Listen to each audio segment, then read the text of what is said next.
name is Jamal Story, and I'm proud to sit on the Next Generation Leadership Task Force for the International Association of Blacks in Dance. And I'm really, really excited right now to be in the space with you, amazing Black artists, dance scholars, and individuals, just wonderful human beings, to discuss resistance, resilience, and remembrance in the context of Black music and Black dance, where movement and sound for Black people intersect. And so I would love for our panelists to introduce themselves. Melanie. Hi, I'm Melanie George. Depending on what circle you're in with me, I'm either a dramaturg or a jazz dance educator, choreographer, or scholar. I am delighted to be on a panel with this collection of beautiful people. This is an honor to be here, and I'm always happy to talk about Black music and Black dance. Great, Marcel. Hello, everybody. I'm Marcel Durden, hip hop historian, I've been told, dance practitioner, amateur musician, and I'll just leave it right there. Other than I concur with Melanie, thrilled to be on here with all of you. Okay, Tanya.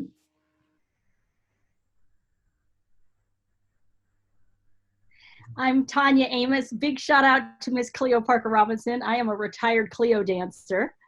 I am artistic executive director of Grown Women Dance Collective. We're retired dancers in our late 40s and 50s from all of the major Black rep companies, and we use dance and music to teach and celebrate Black history. And I'm really excited to be on this panel. Nice.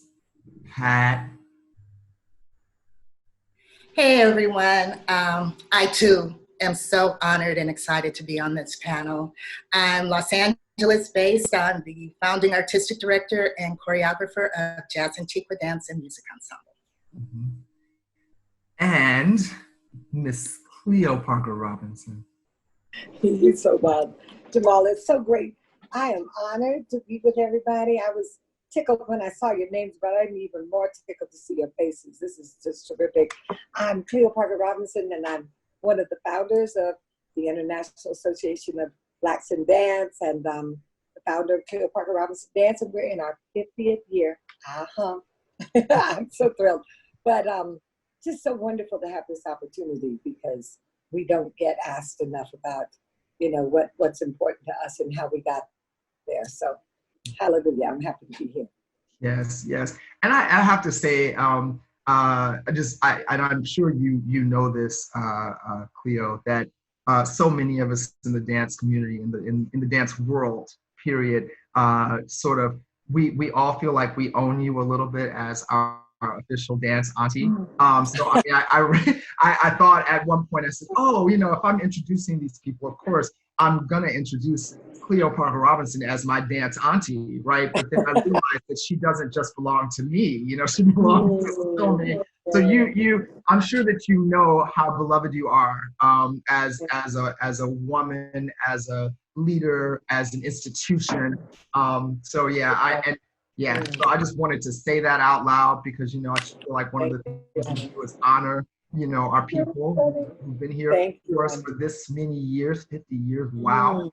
And also I wanted to take a moment to say I'm honored too to be on this panel. I mean, when I was asked initially, I thought, okay, I'm just gonna kind of help along, and then I realized, so this is the esteemed panel. Okay.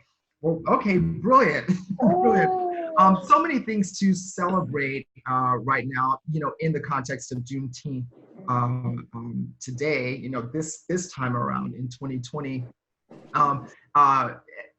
especially the awareness that now that there is a war on white supremacy, it has brought to light Juneteenth in a way that it has never really been sort of featured in any of the cultural landscapes outside of just Black. It's been, we've known about it, but now it's sort of out. If it was a secret with anybody, it's now no longer a secret. President Obama notes that African American music has helped the country to dance, to express our faith through song, to march against injustice, and to defend our country's enduring promise of freedom and opportunity for all. And I think that's a wonderful place for us to start the discussion about the permanence of Black music and Black dance in our evolution and our survival. One of the things that came up in conversation and preliminary conversations about this talk is the idea of, your song. What is your song of resistance? If we start at resistance, what is your song? I'll get into mine later, but I want to know from each of you guys, what is your resistance song, or what is the song that you associate with protest? People Get Ready by the Impressions. Uh-huh. And Fight the Power by PE. Hey. Indeed. What are those? Why those two? Or what do those two songs do for you in terms of sort of motivating your spirit of resistance?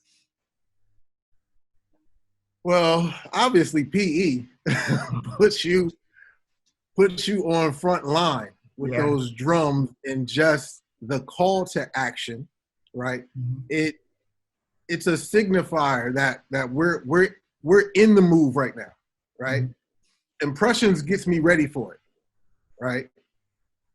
Don't need no baggage, just get on board. Like, okay, all you need is faith. Hear the diesel humming. Don't need no ticket. Thank the Lord. That's get me ready. But PE is like, all right, I'm on the train. Let's go. We at the destination. It's time.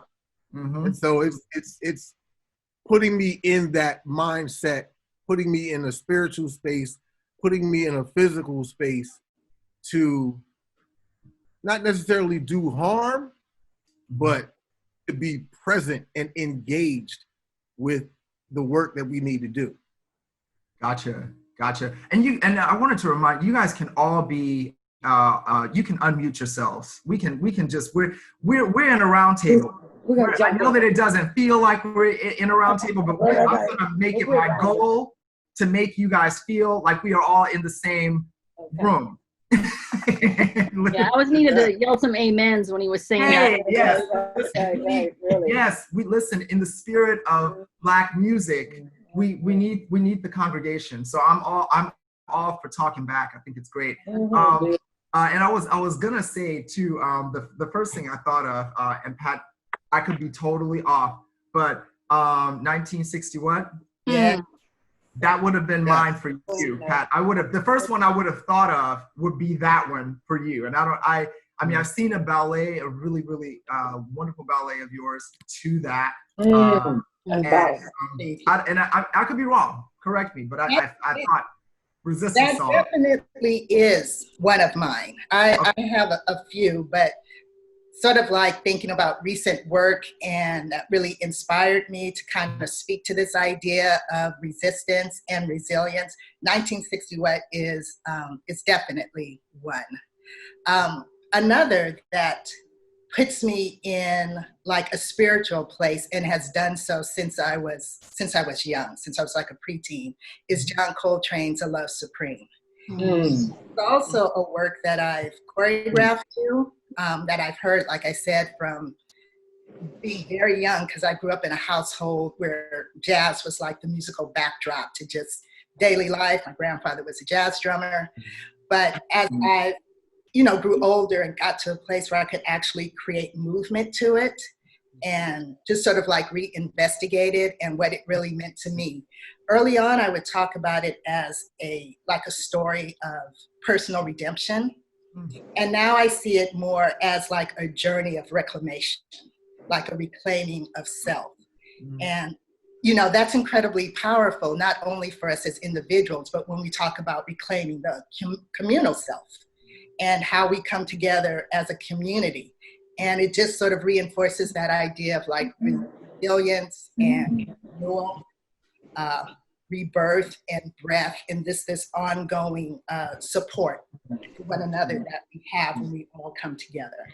Wow. Yeah, Those are really, really, really good ones. Anyone else have some songs? I'm like yeah, I'm gonna jump in. I'm gonna second all of those songs, and I want to know how we can see Miss Pat's choreography. Oh yeah, because I need to see that. let's do that. Fight the Power, that's one that when I'm having a bad day, that will go on full blast. A couple other ones, Pirate Jenny by Nina. Basically anything by Nina, right? But Pirate Jenny dealing with the strength and the resilience and the holding yourself up and together at all odds as Black women, and having to take care of our children, having to take care of the family, having to take care of the community, holding it together at all odds under all kinds of pressure and daily humiliations and indignities, and going out of herself and plotting on burning stuff down. I'm gonna control my mouth today. That's really not what I wanted to say, but burning stuff down. That song, from the time I was a child, really, really had a big impact on me. Celebrating the strength and the resilience and the dignity at all odds of Black women. And the other one, the obvious one, is Revolution Will Not Be Televised. I actually choreographed to this work, and it's with a piece of police tape, right? And one person goes for the tape and tries to get over, under, around the tape and can't. And then two people come in from all directions and try to get over this tape and cannot. And then three people can. And at the end, we all come together and we do partnering, which is really interesting in your 50s, partnering to get ourselves over the tape. And it ends with Jamal Barnes stepping on that tape on the other side, right? Okay. And so people are telling us, but the revolution is, yeah, it's wonderful, right? I want to see it. We all have to see this now, Tanya. Right. So, Tanya, is that a new work? Is that a new work? So I do a lot of social justice work. And what's happened is year by year, I've become less and less patient, right? It was My Country 'Tis of Thee superimposed with the names and faces of African-Americans murdered by the police, right? Going into Still I Rise, which is resilient and defiant and everything else. And after a few years of doing this, I was like, enough is enough. We're going to stuff down now. And so at this point, I choreographed The Revolution Will Not Be Televised. That's an exploration. That's a less patient Tanya, right? So people are saying to me, but the revolution is being televised. And what I want people to roll back and think is that revolution is being televised because of cell phones and the internet. That is our narrative. We are, for the first time ever, been able to tell our narrative on a national and international stage. And then the media started talking about the narrative that we were putting out. So that revolution is being televised, but because of our access to technology and strength and self-determination out on those front lines. I want to ask you, you have the Grown Women Collective. Do I have that right? Grown Women Dance Collective. Grown Women Dance Collective, which we're grown and you can't tell us nothing. Part of it is, the grown part is that everybody is of a certain age. You do have artists. You have Kevin Bozeman, who was a Ailey dancer for years. Kevin Bozeman, Jamal Barnes, and Michael Metcalf, Daniel Marshall, Kara Abiog, who I'm missing, Renee Monique Brown, Daniel Marshall. Did I say Daniel? I mean, we've got all of these dancers that are now in our 50s that are from Cleo and Ailey and Graham and Ballet Hispanico and DTH, and it's a really incredible project. And they bring to the table their resistance, their experiences. I mean, long experiences with resistance. They bring that to sort of your work, right? To the protest. Exactly. And part of the lineage, right? Because we've got our ancestors behind us. We're all part of this deep lineage of Black dance, right? From the ancestors to those people that have recently become ancestors, the Miss Dunham and the Donald McHale and the Tally Beatty, right? This lineage is right here behind us. That's where we came from, right? Through us, we're like the grandmas and grandpas now, through the next generation. And we take it very seriously where we sit in this lineage, right? Passing on cultural knowledge, passing on dance knowledge, passing on stories of resilience and strength and history. And you've got this group of fierce retired dancer sitting in the middle of it, holding the space between the ancestors and the next generation. Gotcha. Yeah. Melanie, do you have a resistance song? I mean, you're one of the things I loved when I was sort of spying on you on the internet. You know, that's one thing that I love about now is that you can just go and just. It's true. You know, and as you said, as you sort of pointed out in your introduction, that that you are depending on the audience. You know, you're a dramaturg, or you're a choreographer, or you're, you know. And of course, the truth is you're all of those things.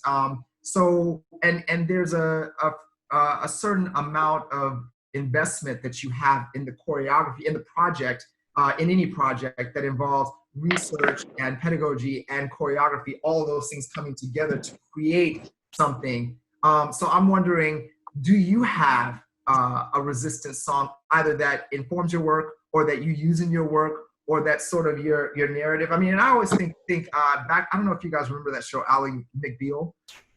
There was this, she went to see a therapist, and the therapist said, you need your own theme song.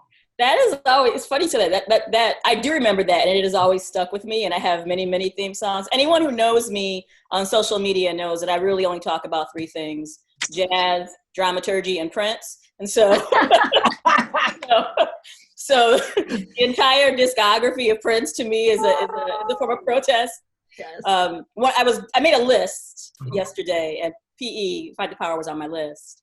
But one of the things I wrote when I was making this list was, every time a Black artist makes the music they want to make without interference, that is the music of protest. Woo, say that. You know, so yeah, I listed a couple of like some individual songs on this list. Move On Up by Curtis Mayfield. I think honestly, you know, I was born in '72, and so the music of the '70s, the music of my childhood, is the stuff that actually resonates the most as protest for me. Roberta Flack, Trying Times, is another one that really speaks to me. But then I started thinking about this thing about, like, when you get the freedom to make a thing you want to make without people interfering with that thing, that like Black joy is a form of resistance, that, you know, that music is a form of protest. And so for me, the entire Charles Mingus discography is a form of protest. And the entire Miles Davis discography is a form of protest. Prince being alive in this world was a form of protest. You know, I always am going to default to things that live in a place of soul music, that live in a place of R&B music. That is where, that's always a place where I've heard my Blackness most clearly. Again, I'm a '70s baby, right? And so TV singing Big Brother, and you know, like, these are the things that I default to. But one of the things that jazz has taught me is the idea of existence music, that the music itself, it taking up space and being more than product, being on another plane with how this music lives in my life and in my world and defines my perception of myself, is also a form of protest. But then I'm just gonna say, I started thinking about, like, you can't only be in the past. Like, who's making protest music now? Solange, A Seat at the Table, you know, for sure. The Last Tribe album, to me, is speaks on so, I mean, not only in their lyrics, but in making this album as a tribute to their fallen comrade, you know? Yeah, like, you know. Kendrick Lamar has, I mean, All Right? Kendrick Lamar, All Right, which is literally the song of a generation, you know? Protest can mean many things, you know. Protest can also be about soothing you. And so my general default on all things when I'm trying to soothe myself is Donny Hathaway. Absolutely. I've been so many places. I've been in so many places in my life and time. Not as many as Auntie Cleo, though. Do you have? Do you have some? Do you have a theme song, or I mean, I don't even know where to start asking that question with you, because you know, there's so many different places that we could come from with it. But all of the above. I'm just loving it. You know, I'm in two different places.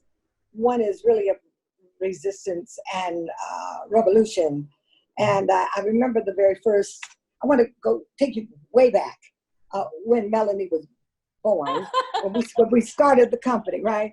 So one of the first pieces that I choreographed, there was two pieces of music. One was Alice Coltrane, because we had come through so much turmoil, so much that I love John Coltrane, but it was her harp that helped us kind of heal through it. And also visualize, sort of, my first piece was called Creation Destruction. That we made, in everything that we did, we got to choose whether we wanted to create or destroy. Mm. And so I created this wild piece where a Black woman is the creator of the world. And so that was sort of radical at that moment, where I said, you know, I know how it's written and how we're supposed to see it. I was always inspired by Alvin Ailey's company. And just, I met Mr. Ailey when I was 19, so that inspired me. But it was Howard Roberts who wrote Revelations. And working with Howard Roberts while he created Blood Memories for Donnie. And we had gotten to Arizona, and it was really wild because we decided to take this masterpiece. And Howard Roberts, who's the conductor and creator of Revelations, said he had been in retirement. And so when we convinced him to come back and to create this live with an orchestra and voices and everything, and so we arrived in Arizona with Donnie, and we had rehearsed the musicians, rehearsed the choir, and came back a month later. And we were supposed to be ready to open. We had everything. And they could not sing the Arabic music. They couldn't sing, it was too complicated with the African rhythms and the Arabic words, and they weren't ready. And we couldn't go up. So we had to go to a bar and just cry over that music. We died. And I said, you know what? We're not gonna leave it here. So we came back to Denver. We convinced the symphony to bring Howard Roberts back to composing, writing. He rewrote Blood Memories, and we premiered it here. And the way it was phenomenal to work with this genius. So that's the music that had everything in it. It had the revolution, the radical, it had the healing, and it had the complexity of who we are. And I just said, you know, those are the moments that make us who we are, give us the strength. Yeah. And we came back. Yeah. No, I that's what's sort of profound to me about that is it is a moment of bringing everything together, bringing the dance and the music, you know, the very Black dance and the very Black music together, you know, into a space. Sort of what happens when that sort of synergistically, you know, explodes. Yeah. You know what I mean? And then we have a full experience as an audience watching and feeling that, because it's to be felt, right? I mean, it's especially if it's music that is that has any kind of revolution in it, you know. Yeah. Mine is This Land Is Your Land by Sharon Jones and the Dap Kings. And I mean, I have a whole lot of it. I have a whole lot. But I would take every single one mentioned so far. That one I choreographed a male duet to, and it was the whole idea was it was about the two of us, these two Black men who don't know each other, who are meeting in this dance, in this duet for the first time, and sort of experiencing what it is to walk in this land, you know, and then in everything that Sharon sings about, you know, private property, what does that mean? It's all sort of playing out right now in what's happening with when it comes to ownership. But I want to ask you guys all, because I choreographed that piece. I choreographed here and there. I have, I'm Melanie. I'm a lot like you. It depends on who's asking what it is. I'm sometimes choreographer, sometimes aerialist, sometimes dancer, sometimes novelist, whatever. But I know that the people in this particular room right now are notorious in the best way for creating work. Creating, you know, sort of finding the nexus between Black dance and Black music. And I want to know from you all, how has that connection occurred to you in your work? You know, the reason, the moment I knew that I wanted to not just be recreational, but actually have a career, was when I saw a recording of an Ailey performance on the Arts and Entertainment Network back when they used to show Arts and Entertainment. So I'm dating myself again. And it's not on video, but it was called 4 by Ailey. And it's, you know, divining, revelations, cry. Is it cry? But the one was Tally Biggy's The Stack Up. And seeing that performance, specifically seeing Gary DeLoach in that performance, changed my life. And, you know, and then you go to college and they tell you all the things that you understand about musicality aren't relevant anymore. And I swallowed that and unlearned myself for multiple years, you know. But then when I was deciding to reconnect with myself, to really find out how I was going to contribute to this field in a way that felt honest and maybe lasting, it was me going back to the things that I already knew, the things that had always been there inside of me. And the sort of blood memories of knowing how to move as an authentic jazz dancer without ever having had any real experience in that realm. My parents are not dancers. They are music lovers, but they do not move. Mine aren't either. You know, so while I grew up around jazz music, and my father was a jazz purist, he did not listen to any pop music except Stevie Wonder and Marvin Gaye. All right. That was his only conduit into things that were you know, popular. I understood how to move the way, you know, Frankie moved without ever having seen Frankie. You know, this stuff was like, it was imprinted on me, right? And so for me, as a jazz dancer, if you're gonna be doing jazz dance, and it has to be related to the music from which the word comes. It has related to the people from which the movement originates. And that all keeps going back to, you know, jazz and all things that come out of that continuum, right? So jazz into, you know, R&B, rhythm, what we call rhythm and blues, into funk, you know, into like these are the places that I don't have to strategize my way to figure out how I connect to it. It's already right there. Yeah. You know? It's just, that makes sense. it's there. And so Marcel and I are in this documentary that's coming out soon about jazz dance. And I don't know if this actually made it into the documentary, but they asked me like something to the effect of, why is jazz important to you? And I said, oh, it's my birthright. You know? I feel like I've said a whole lot of things that may not be the question you asked me. No. Listen, that's where my mind went. No, that covers it. What was the question? That covers it. So and of course now, you know, I'm making a running list, and I'm sure the people here at IABD are doing it too, of things that we now have to see, hear, and that is one of them. That is one. There's now a documentary coming out with you and Marcel. So of course now I want to see that, and I hope that did make it in, because of course that's Black. You know, you start to look at sort of the history of all of that movement wise, and the music, and you if you take it back far enough, if you go to sort of pre-slavery with the traditional call and response, and then you move into slavery, and now, you know, we have work songs and hymns and things like that, moving further into the chain gang, and then the rhythms, things that sort of, you know, become part of the foundation for everything else that happens after that,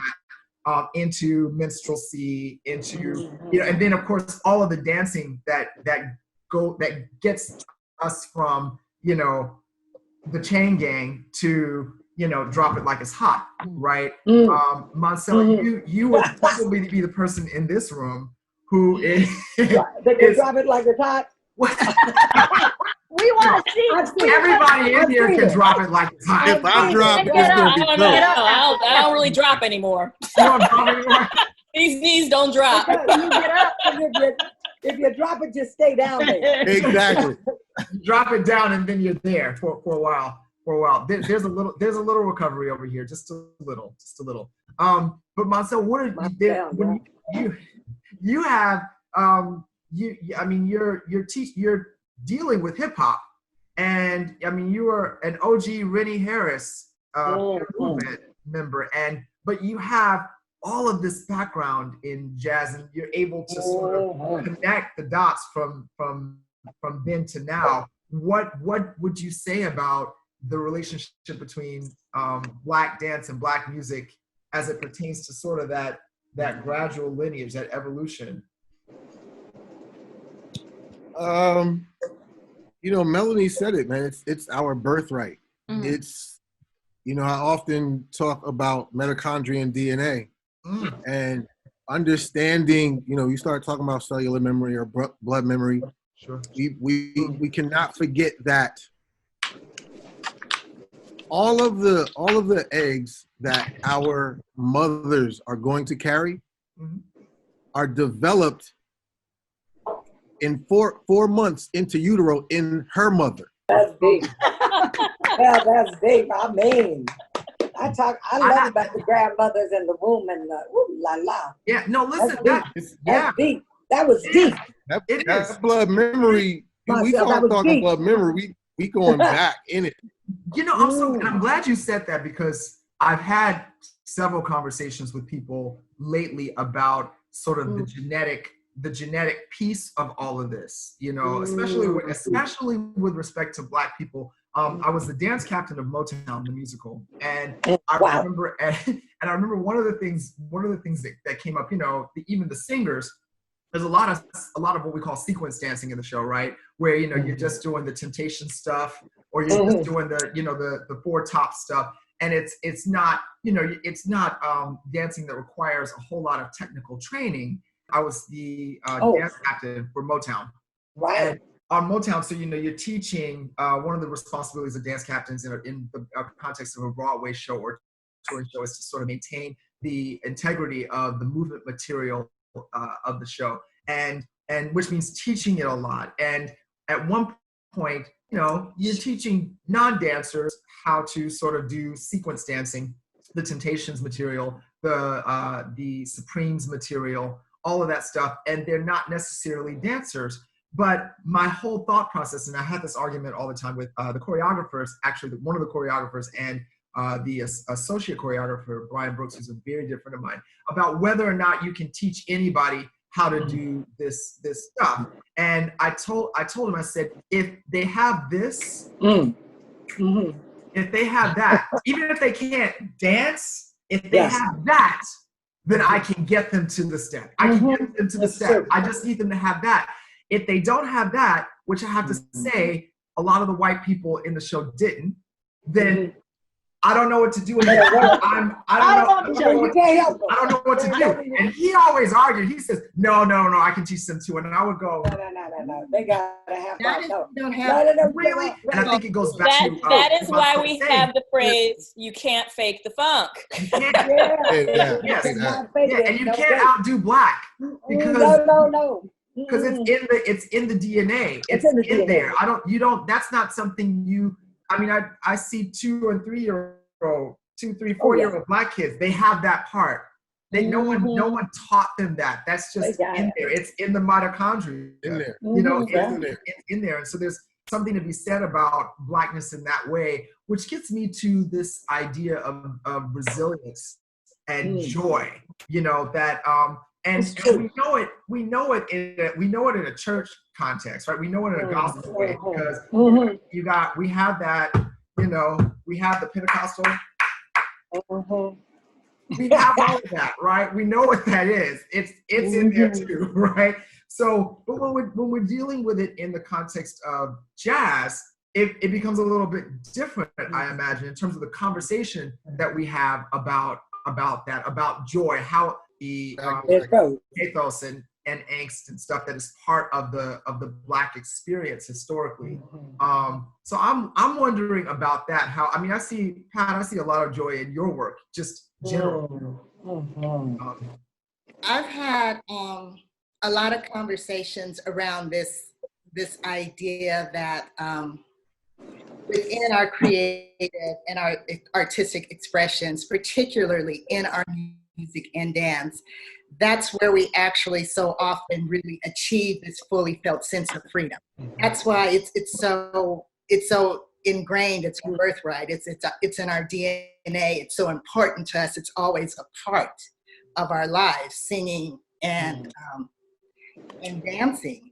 And when you're feeling restricted and when you're feeling, kind of hemmed in and oppressed, we have to really celebrate those moments where we are feeling our truth, where we are feeling that we can express ourselves to our fullest.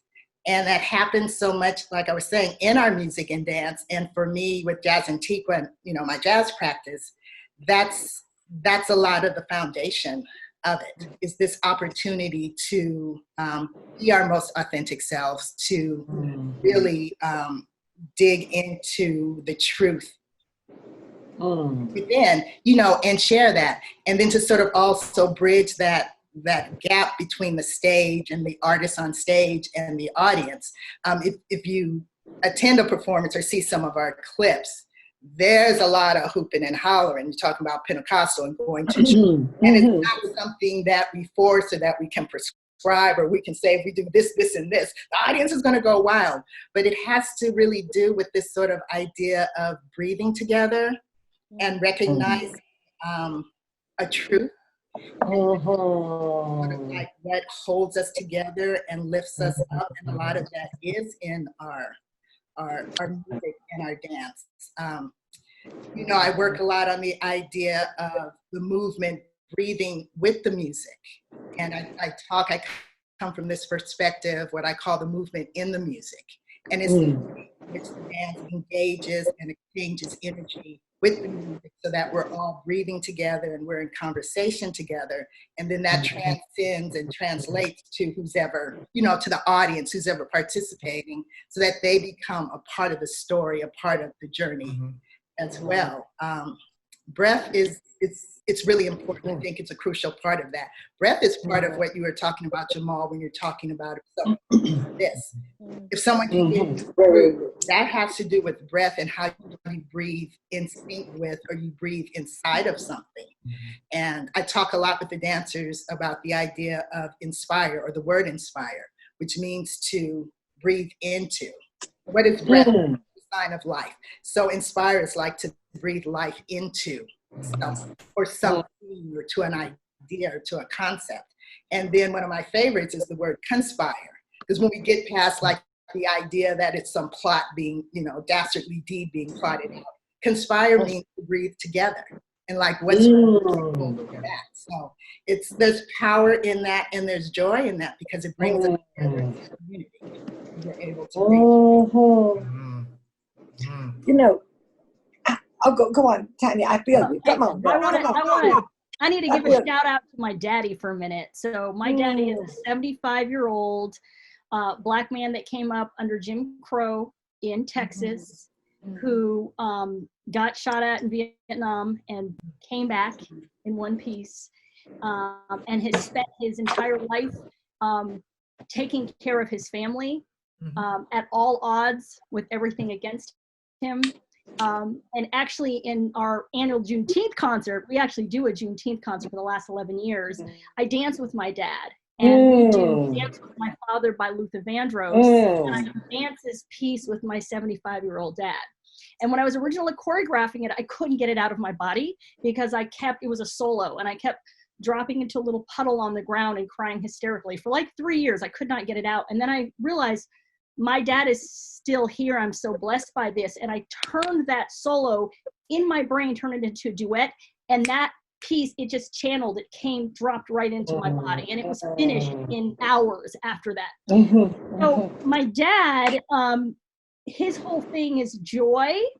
A few years ago, when we were starting to get this reversal in the Supreme Court, I said, Daddy, how do you, as a Black man that grew up in the South, that saw this, that could not vote, that went through Jim Crow, whose grandmother was the last generation of enslaved people, right? How do we keep pushing forward if we keep going back?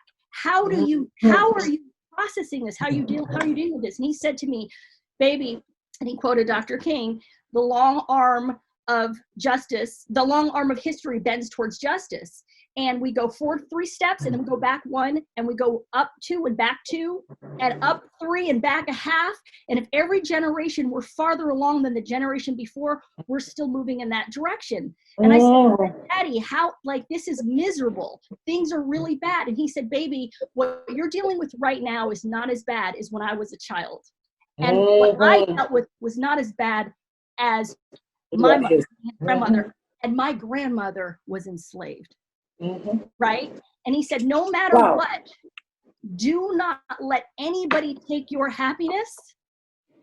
Find a way to always be happy, because joy is revolutionary. I say.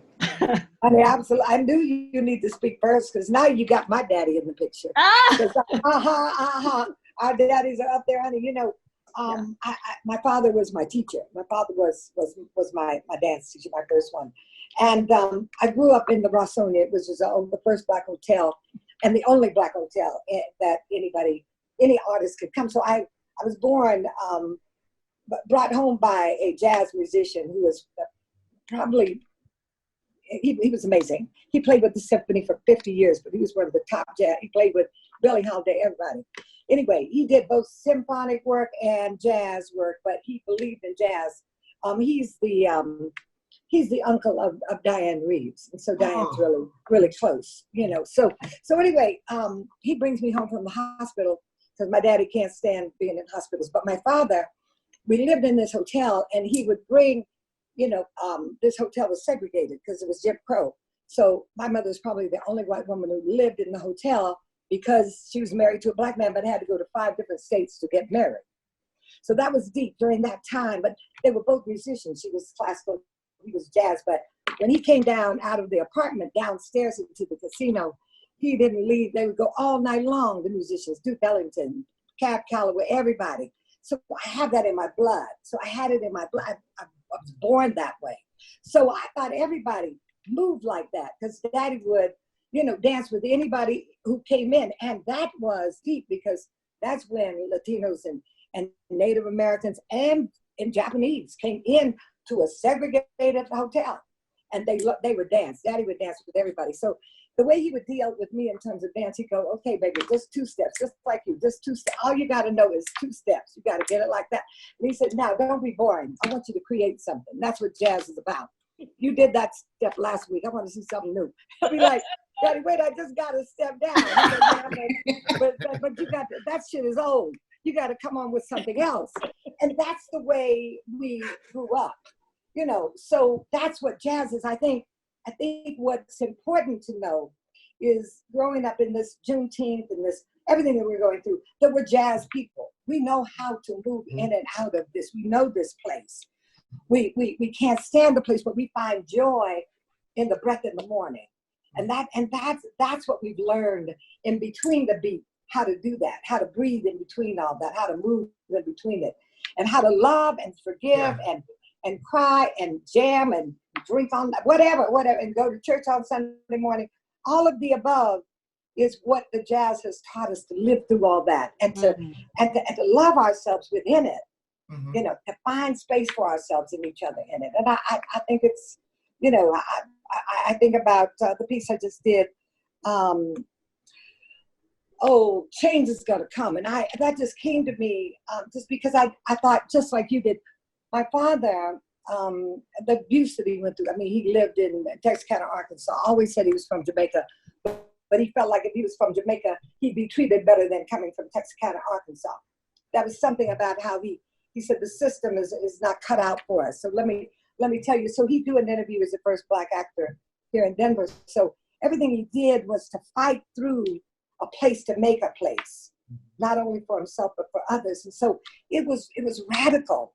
And we had to sit around the table. He'd wake us up at night and say, let's have a cup of coffee and we're gonna talk through this shit. And it would be, Mama would say, well, honey, they gotta go to school in the morning. He said, no, there's no school like this. Put on some music. Wow. And we gotta, and that's the way it was. And so I thought everybody grew up like that.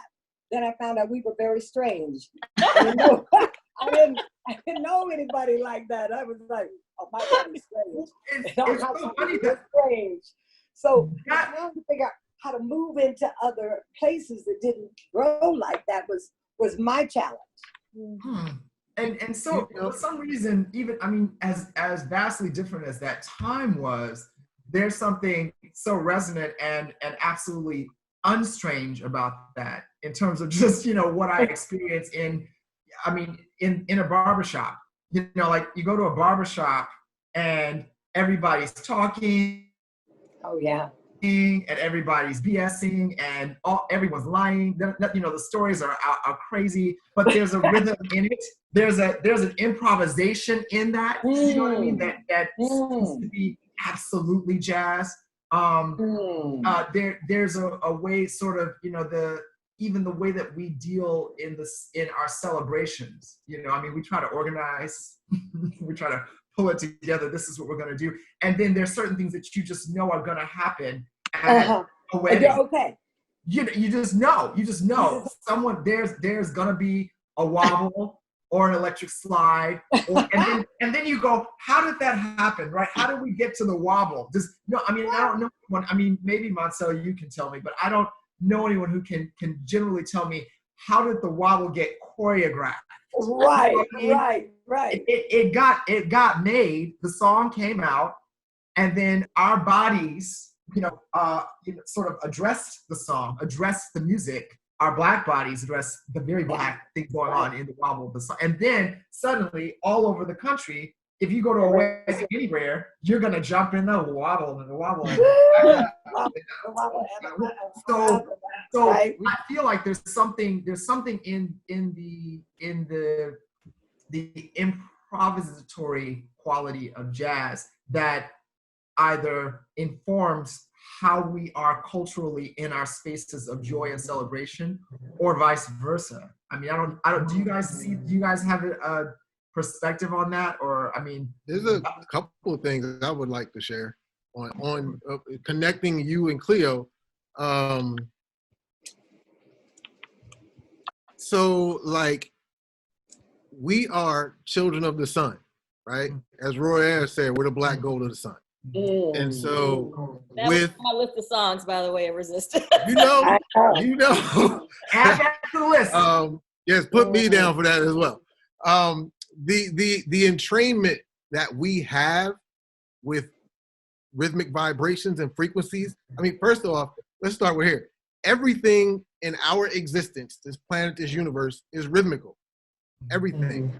The planets are aligned rhythmically. Our relationship to the moon and sun is rhythmical. Fetus grows in rhythmic cycles. The two hemispheres of our brain work together in synchronic harmonization. It's a rhythm pattern. When we fall in love, we are actually in entrainment. We are in rhythm with somebody else, which is why we can fall out of rhythm with that person. And so these things are like, as Cleo said, it's like it's in us, and we think, well, that everybody does this. And what I was saying, in even with connection to the blood memory, like there have been studies done.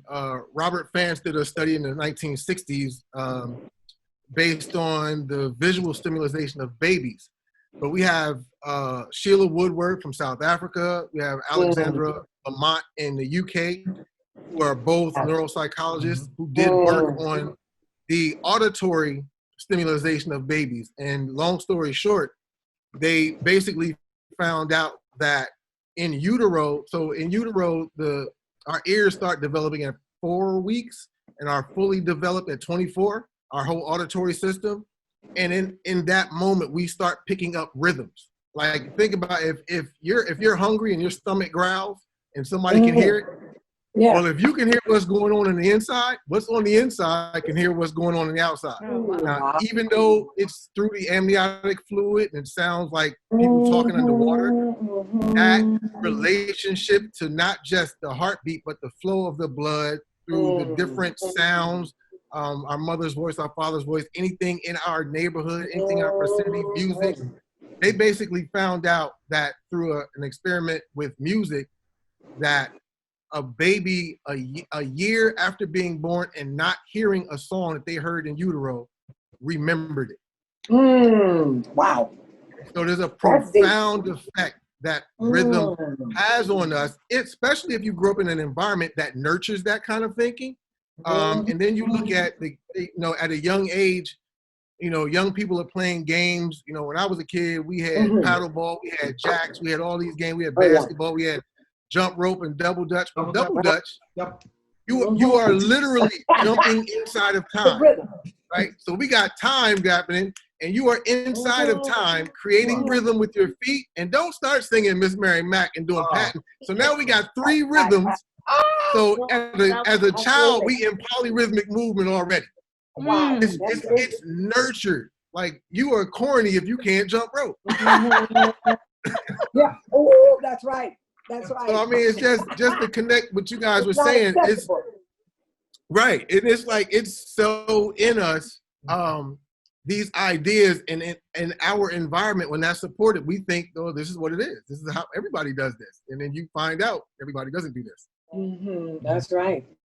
When I went away to college, I found out that not everybody had burnt down plantations in their family. And I had no idea that people did not have Panther meetings in their house on Sunday night. I had no idea. That was just, wait, what do you mean? Right. Wait, you what? I didn't know everybody didn't have a Uncle Huey. Right? I was thinking about your question about improvisation, because it's been when I accepted the role of improvisation in my life, I became a better teacher. In my early teaching, I used to overplan. But when I would have those magical moments, it was when something just happened and I just capitalized on that moment, and then I would try to recreate that moment, and it wasn't quite recreatable because I was so overly invested in being right instead of being present, And I remember talking to my mother about this, and she said, "Oh yeah, we do best in improvisation. That's what we do." And then I really need to reflect on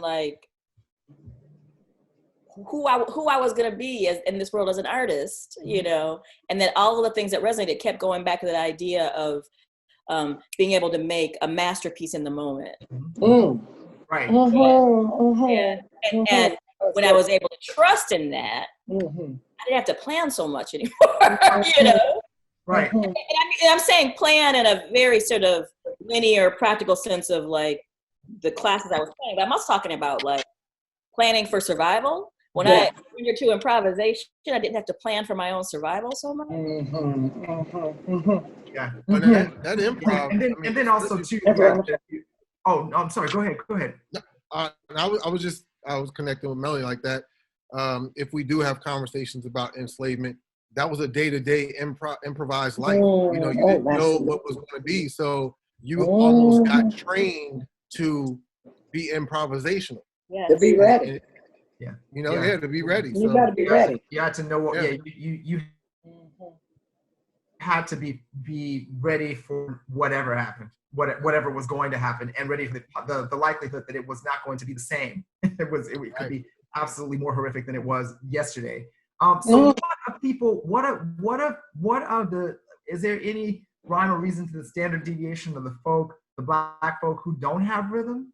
I mean, how does, now granted, I say this, I ask this question understanding that very clearly I'm convinced that if you are black and you had this, even just that, then I can train you. But what about the black people who don't have my that? My mom doesn't have it. Really? I love in my heart because there's no one I love more than my mother, but she does not have it in that way, in that physicalized sense. But she has it in this sort of folksy sense. I don't know how to explain it. It's my mother's sense of black rhythms is not based in groove, It's based in or it's not based in musical groove, It's based in the groove of understanding Toni Morrison, My mother's the My mother same used way. to, as a kid, my mother used to make me every year. She denies this because she doesn't remember anymore because she's 87. But when I was a kid, every Black History Month, everyone else was doing Mary McLeod Bethune projects and MLK projects. I had to do the Phyllis Diller project every year. My mother is very much a reader, right? This is what she loves more than understanding the rhythms of Black literature. Yeah. Something that I'm about poets, absolutely. like multiple ways of knowing rhythm. Right. And I'm not like a voracious reader like she is, and so I do understand it in a physicalized sense, but I've come to understand that like she has a knowledge about language and about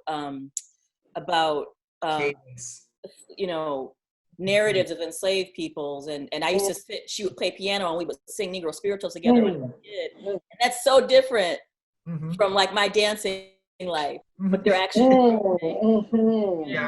Yeah, are we siblings? My mother is the same way, actually.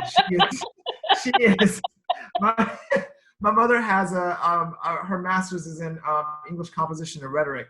And I mean, and she used Gloria Naylor, the work of Gloria Naylor. So I was, because my mother didn't type, wasn't going to learn. She bamboozled me into learning when I was 9. She made sure I taught, and so then I basically typed her thesis. Oh wow!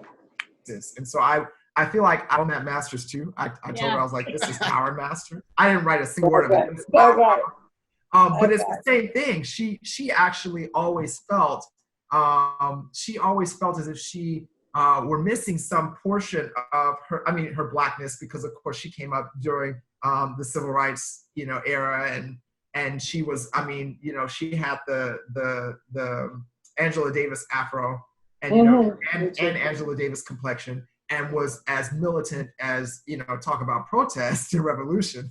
My mother was the one who got arrested, she was Catholic, right? But then also felt disconnected in the sense that she's like, how come I don't have this? But to Melanie, to your point, that's where she had it. She has it in her writing. She's a beautiful writer, and I've been trying to get her to write a book forever. But she says, I'm very lazy, I'm not going to do it. And all of the rhythm in it, I see the difference. I see the thing that makes this different, from Hemingway. But still of equal value in terms of literature. What's more rhythm than Langston Hughes, Like, that's right. Absolutely. Right. The rhythm is there. Absolutely. I just did a piece with Langston Hughes poetry. But I want to talk about Elio Pomare, talk about Black folks with rhythm. He heard rhythm very differently. And he was one of the finest jazz teachers I've ever had. But because he was Colombian, he had Latin African jazz approach. And so that was like, he would have Miles Davis, he would do everything. Charlie Mingus, he would hear it differently. And we'd like, Elio, do it again. And we try to catch the rhythm. And he'd be like, I don't know what you're doing. Elio, wait just a minute. We could not, it's the way he heard music. And it was fabulous because it was almost like abstract drawing. Like he would hear in between the beats, and then he would grab something and then write it, and then he would take it apart. And it was like, oh my God. And he would wear you out until you could finally hear what he was hearing. But it wasn't it wasn't no groove like that. It was not like that. So, and I find that when we were doing Black Women, it was all of our founders. We were, we've done moving towards the 21st century with Halifu and a number of things. But I remember we were doing a lot of intellectual work about writing papers about our Blackness and rhythm and so on. And we found out that most of the time we are very intolerant of people who do not have rhythm. That's something about our culture. If you do not have rhythm, it's like, what? You can't get this rhythm, we don't understand it. And so it was very interesting. Suspect. Yeah, it was like, we have the tolerance about it. Get it, you got it, that's simple. And it is not. If you have not been, even if you, if there's sort of a blood memory, if you have not been grown, if it has not been nurtured, or if it has been even oppressed in some way through our Christianity or whatever happens in our household, it can happen where you almost deny that part of you, where you say, I really don't have rhythm. And I think that's something we look at all the time. Yeah. Pat, your mom was a poet, no? Short story writer. Short story. Mm-hmm. Did you find, I mean, without putting your mom on blast in that way, are you in the club with me and Melanie, or did she, could she cut her rug? She was smooth. I'll put it like that. Her personality was a kind of very laid back, kind of smooth sort of thing. It wasn't going to be a lot of that. Okay. But she had that fire inside for sure, because it could come out. It could pop out, and it would pop out in her writing most often. She was, my mom was one of the founding members or early members of the Watts Writers Workshop. Oh, yeah. Right, here in 65. So I'm like Tanya in that I thought everybody's household had revolutionaries in there talking and coming over for, do you got anything to eat? It's supposed to be a few past 5, and 4 hours later, they're still there. And, it could get heated, but it was all in love. And so just that energy bouncing around, it was odd to me, even seeing my mother there, because she was so smooth and she was just so laid back. But that fire and that rhythm definitely inside. Wow. So yeah. Okay. Well, so when if we're dealing with joy and rhythm and resilience and sort of the resilience through joy that is sort of present in our experience, and that we're going to celebrate Juneteenth across the country in our various Juneteenth celebrations. And by the way, Tanya, I want to see whatever you've done for Juneteenth. Now, we all have to see that too, because this is where we're going. National holiday is coming up. So, but the idea. So there's a portion of all of it that has to be committed to honoring our ancestors in that way, in this idea of remembrance. And my thought is right away that it becomes about sort of dealing with the broader spectrum of our ancestors, not just the ones that are prominent in the history that we know as Black folk, but broadly, all of those people who, especially those people who for 2.5 years after emancipation did not know that they were free, that's a lot. For me, 2.5 years is a long time to sort of not know and then be told in Galveston or Texas somewhere, oh, guess what? By the way, slavery ended. And so there's got to be a way to sort of honor those people who were out and who were beginning these celebrations about this change in history that would affect them and all of their progeny. And I'm curious about how we do that. How do we use the music and the movement to sort of honor those people? And that may not be something that we can concretely answer. I just want to know if that's even a question. Is that something that we do in work or? So I have an annual Juneteenth concert, and I've really stuck to my, this is going to be about Juneteenth year after year, and people have said, oh, that's old. We don't want to talk about that anymore. And I'm like, no, we're part of this lineage. Our young people need to understand where we came from. And obviously we came from way before enslavement, right? But this continuity of knowledge needs to be passed on. And how I actually started this concert in 2009, when I had moved home from New York City, I looked around and most of our Juneteenth celebrations were gone in California. We had this few years where nobody wanted to insure the celebrations, right? It was the rock and roll concerts and the hip hop concerts, and now Juneteenth is dangerous. luckily we've had a great resurgence that happened in the last couple of years, and now it's about to blow up. But I looked around and I was like, we're lacking Juneteenth celebrations. In other words, a way for us to come together, to celebrate, to see ourselves, to see each other, create bridges.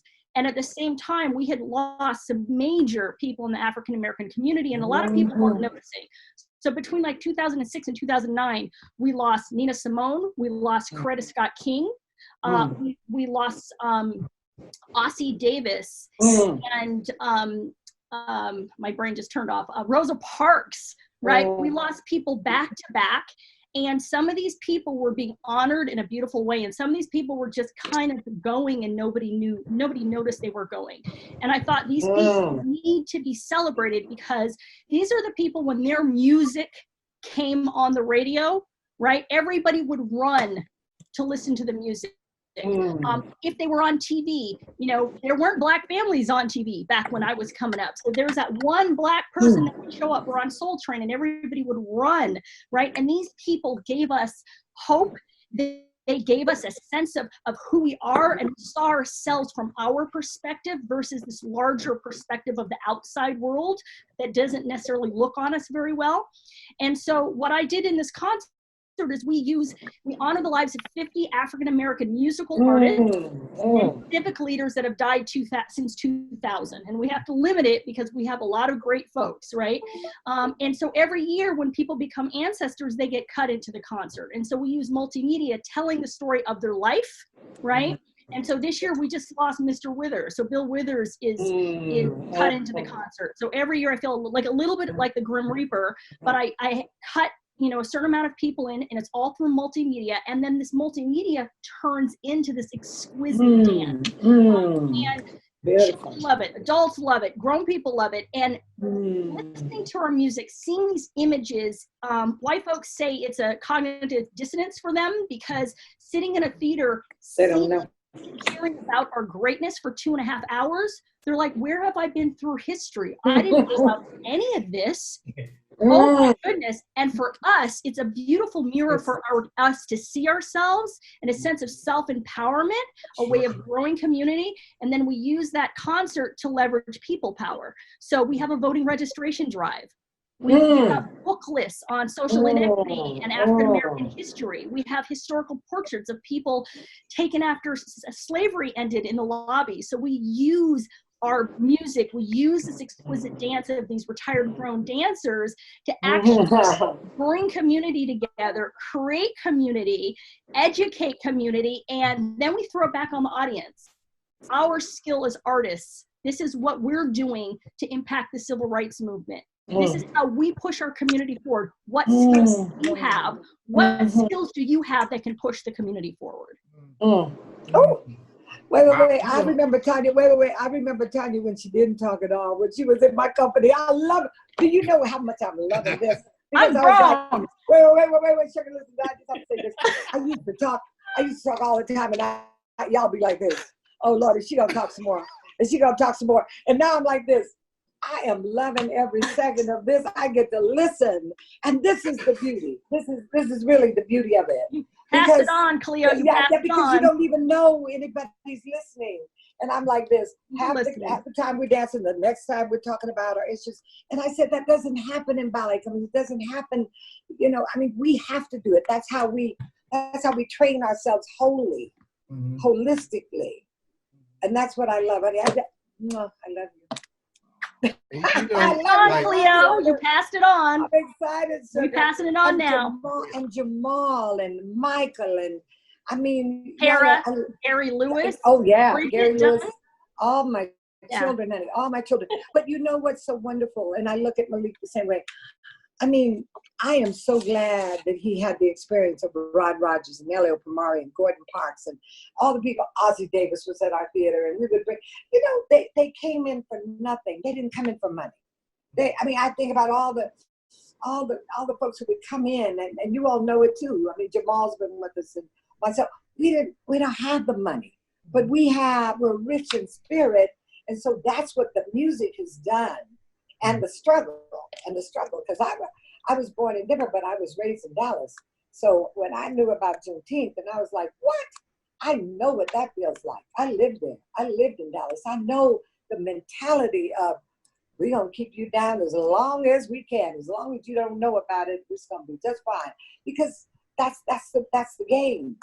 And so I think that where we are right now is extraordinary. And Tanya, I think you need to take your Juneteenth around the country. I think you need to take it, because I would love it. I'll tell you what, our Juneteenth has watered down. We don't see that anymore. We started with drummers and young people who were doing their, they were doing their marches down the street, and everybody was celebrating in their own way, and it was powerful. But now we don't see even our vendors out there. It's not that celebration again. And again, we've already had our Juneteenth here early, but predominantly, I would say 90% white in Juneteenth now. So speaking of white, that's the part that is surprising to me. And Tanya mentioned this, the idea of the white people there who are kind of in the twilight zone with a certain level of cognitive dissonance because they are sort of experiencing this, and I'm wondering, it didn't dawn on me that there were white people coming to Juneteenth celebrations. That's actually that was happening already. I want to talk about what I think happens in terms of Black dance and music and all of who we are. That I do believe that it always has been on the front line of political change. And I think right now we want to change institutions by any means necessary. The institutions have to change. However anybody knows how to do it, they have to do it. whatever you bring, whatever your gift is in life, you better bring it and change it. If you are a doctor, if you're a nurse, if you are a scientist, if you are a dancer, if you are a choreographer, I don't care if you're a music maker, if you're a politician, everybody got to bring it and make it. Because there's so much change that has to happen in our education system, political system, all of these systems, that everybody has to get on board. Like they say, get on board, come on, we got to do it. I just had this thought that one of the things that I see happening, and that I'm personally doing, in all of this discussion around anti-racism and decolonization is, and it actually relates to what you were talking about earlier about the Juneteenth narrative and how it's much more complicated than it often gets explained. And nothing about our history has ever been as neat as we were free on one day. Nothing's ever been that neat, right? So it's the ultimate reclaiming my time situation, right? But one of the things I'm seeing is Black folks shutting down the nonsense that you're talking about. Like they're saying, like we're saying, okay, I need you to listen more and talk less. I need you to listen more and that the listening is part of the doing. But also that thing you've been doing, that colonizing thing you're doing, I'm going to call that out in a way that makes it unbelievably explicit, because I don't have the energy, I don't have the patience, I don't have the stamina, I don't have the space to comfort your ignorance anymore. And so while you may want to be wobbling at the cookout on Juneteenth, I'm going to tell you that no, that's not appropriate. Stop that. Whereas before, I mean, I'm making massive generalizations here. Sure. But I think the pandemic has brought around some really interesting dynamics in that we all have the time right now. Right? And part of having the time is also saying I'm not giving that time to you. So I think it's interesting to see us putting out on social media. I put a post on social media like, white folks, please stop checking in on me. Please stop doing that. Like, I don't need a white wellness check right now. Like you could just stop, right? Which is something I would have done like 3 years ago. Right. This moment right now that is, I can only speak for myself. There's something about this moment right now that is radicalizing even the most assimilated of us. And I'm going to name it in that way, and I'm going to call myself out in that way, because I am a white wellness check. Right. No, that's beautiful. Yeah. The white. Do you guys are you guys getting those? Pat, are you getting are white people, you know, colleagues? I'm being very general. You too, Muscle. People are going, hey, you know, is that what's are you going through that too? A bit. Everyone is. Everyone is. I don't want a wellness check if you're not putting any action behind it. Oh, right. You can Yeah. say, I'm sorry all day long. What are you doing to change things? Action. Well, Action. But you know. Oh, Pat's gonna give a little something. Yeah, I'm with you. You can check all you want, and you can march all you want, and you can do all of it because those are symbols. But the real deal is two things. What are you going to do? But how do you enter that if you haven't been doing? How do you enter that? If you have not been doing, and all of a sudden you have a consciousness, like what? Like you wake up woke, and all of a sudden you see everything that we've been seeing, and you want to come on in and wobble. You can wobble with us if you want. That's the way I am. However, you better know that after we wobble, we're doing the work. We're doing the work. Right. The wobble is not activism. Right. That's our celebration because we've done the work. Now, how for those who are ready to do the work, how do you enter that work? How do you enter it? You know, so you can enter the wobble fairly easily, but to enter the work, you haven't allowed yourself to have the history. Like when I think about Juneteenth, I think about Kwame Ture in Denver. We're taking care of him when he's dying, and we're taking care of him. We're trying to raise money for his kidneys. I mean, this man has given us everything. I'm a member of SNCC. I know what it was like to get out there and be a student nonviolent committee member and to wear our little double stripes and get out there and do the work. But we had a way to enter, see, and I think that's the work now. You know, how are they going to enter? Whoever's going to do the work. How do you enter? Whatever that work is, because like two things to make clear, like Cleo said, you can do the protest, but what you going to do after that? What's the actionable thing that's going to happen? Because when you look at the two words, we look at protest and we look at resistance. Protest means a professional trial or an experiment. Because what is a test? A test is a trial of something or an experiment. That's what a protest is. So after we do this trial, this thing to make awareness, this thing to check balances, to quantify, now we got to go do something. Right. And then the resistance, there's a double meaning to resistance. We often think about the word resistance as like how we're using resistance, like to kind of push back against something. But resistance is a compound of two words.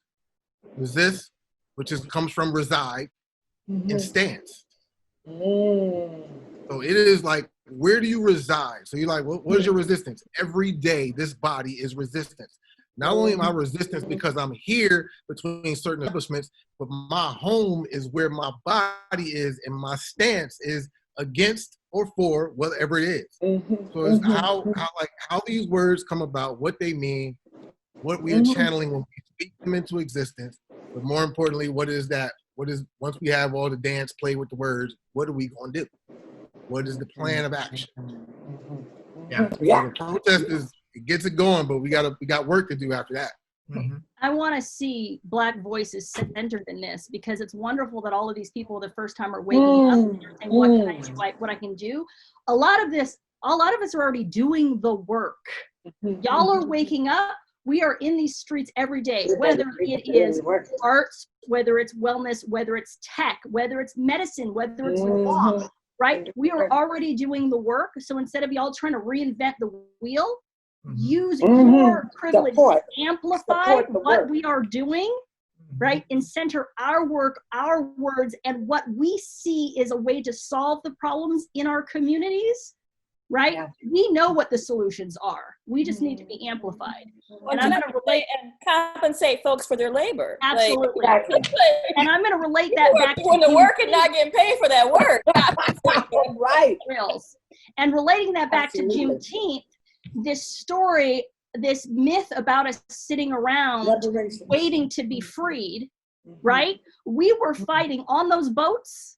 We were fighting as we were being dragged off the boats. We were fighting on those plantations. We were burning down plantations. We were putting glass in masses' food. We were poisoning people. We were dancing in the woods away from white gaze because we could not be seen over 6 people or would be in bad shape for that. We were in those woods, screaming, drumming, singing, conjuring, connecting. We were in those juke joints, singing, dancing, conjuring, finding our humanity. And we fought all the way through. And that last 30 years of slavery was so bloody. They're like, oh, we better free these folks because they're making it really hot. So everything came together at the same time. And now we've got this Emancipation Proclamation, but trust, we would not still have our freedom if we had not helped free ourselves. Absolutely. God helps help themselves. Listen, so Juneteenth ultimately is about freedom. It's about, I mean, that's really what the celebration was about, emancipation, right? And so I want to know, where is the portion of your narrative that has to do with freedom in terms of that's innate, the part that just comes out into the work? It shows up in, we've been talking about improvisation in this conversation, but the power of that to speak and be and feel in the moment, that it doesn't have to be prescribed, or it doesn't have to be sort of monitored, or we're watching what we say, or we're watching what we do, but we're being truthful and we're being honest in that conversation that goes on between the dance and the music. The way in which that improvisation sort of embodies this democratic ideal in the way that we embrace the individual, we uplift the individual, we amplify that voice, we give it a safe place to be expressed. And in doing so, we build and strengthen the community, or we strengthen the whole. Thinking about music and dance, we're thinking about each dancer and each musician being able to contribute fully and without hindrance and honestly to the story, and to make that entire piece or that entire moment in performance work, to support it, to lift it up, to elevate it. And if we take that from the stage and look at that same ideal for our community, that we give space for our individual voices as Black people, and the way that then builds and uplifts the community overall, I think it's important to me. It's important to us. We make sure that it's foundational in what we do, that it's at the root of what we're doing, that sort of conversation and the way that we just exchange energy. And it's a glorious thing. Freedom in that. And I go back to truth all the time, because I think being able to speak a truth in spite of, and even in propelled by the resistance that you receive when you're striving to speak a truth, it just elevates it. There's just something so amazingly powerful about that. And I think it reads through the performance. I think it comes off stage. I think it filters through the audience. Our audiences are predominantly Black. They are mixed, but they are predominantly Black. And I think anyone there that's non-Black that witnesses or bears witness to this, they're changed as well. It's transformative. May not have been aware of for sure, or didn't realize the power and the joy and the beauty of and the strength that comes from that. Melanie, how about you? Freedom, the freedom space. Yeah, I want to actually speak to it because we have so many amazing dance makers on this panel, and I am one, but I actually want to speak about it from a scholarship perspective. Okay. Because for me, every time I get somebody's name in a book or an article that would not normally have been part of the dialogue, that is a moment of freedom. You know, I wrote I wrote a chapter in this book on jazz that Mansell and I are both contributors to. And my chapter was about pop culture and the 80s, essentially, like music video dance in the 1980s. I loved it. And my proudest moment was getting Otis Saleed's name in that chapter. Like, Absolutely. like, this man does not even know me, but he has influenced my life. I love, you know. Yes. So my scholarship that I'm dedicated to over what's going to be a multi-year project is it's a project called Jazz in the Margins. And, you know, there are many, many people, of which Mansell is one, who are experts at true authentic jazz. And so that's not where my energy is, right? I'm putting my energy into the work that of artists who actually are my direct legacy, which is that we went through that colonized jazz form, right? And we retain our blackness, and we were still working to their form and looking for who those names are. And those names are not in anybody's book. That's freedom. So yeah, so I'm looking at, you know, the Paula Kellys and the Louis Johnsons and the Billy Wilsons and Williamson and Frank Hatchett and JoJo Smith. Like, these are the people that to me are the me's in 1965. You know what I mean? Like that. There's something about that feels like, oh, that's actually my calling. The work that I'm meant to do is to get these names into the conversation and get their stories into the conversation, because, you know, someone like JoJo Smith, who is, without JoJo Smith, there's no Broadway Dance Factory. Right. Expensive to me. Same with Frank Hatchett. Like, whether or not people see him as being true jazz, that's not the discussion that's not the conversation that I'm writing about. That's a different conversation. I want people's names to resonate. I want people to be acknowledged for the very integral role they played in jazz as a word still being in the conversation, you know, at a time when jazz was no longer America's popular music.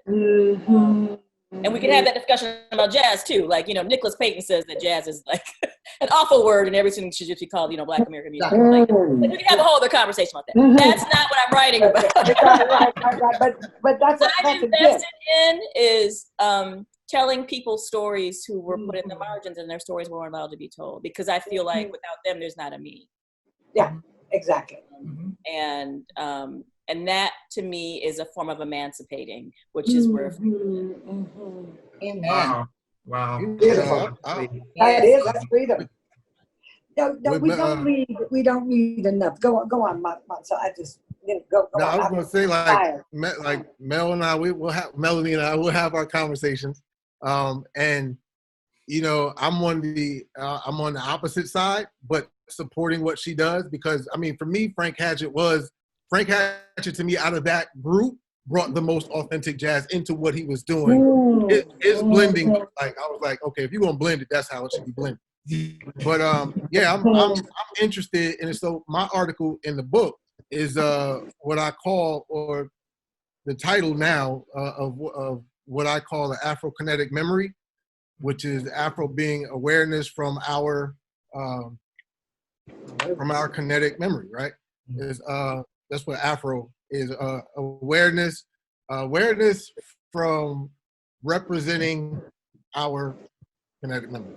But I'm trying to talk about, like, you know, Edith Matthews and throwing Ann Johnson in there and Madeline Jackson and all these jazz greats that nobody talks about, and the influence that they had on, if I can say, the concert world jazz dancers.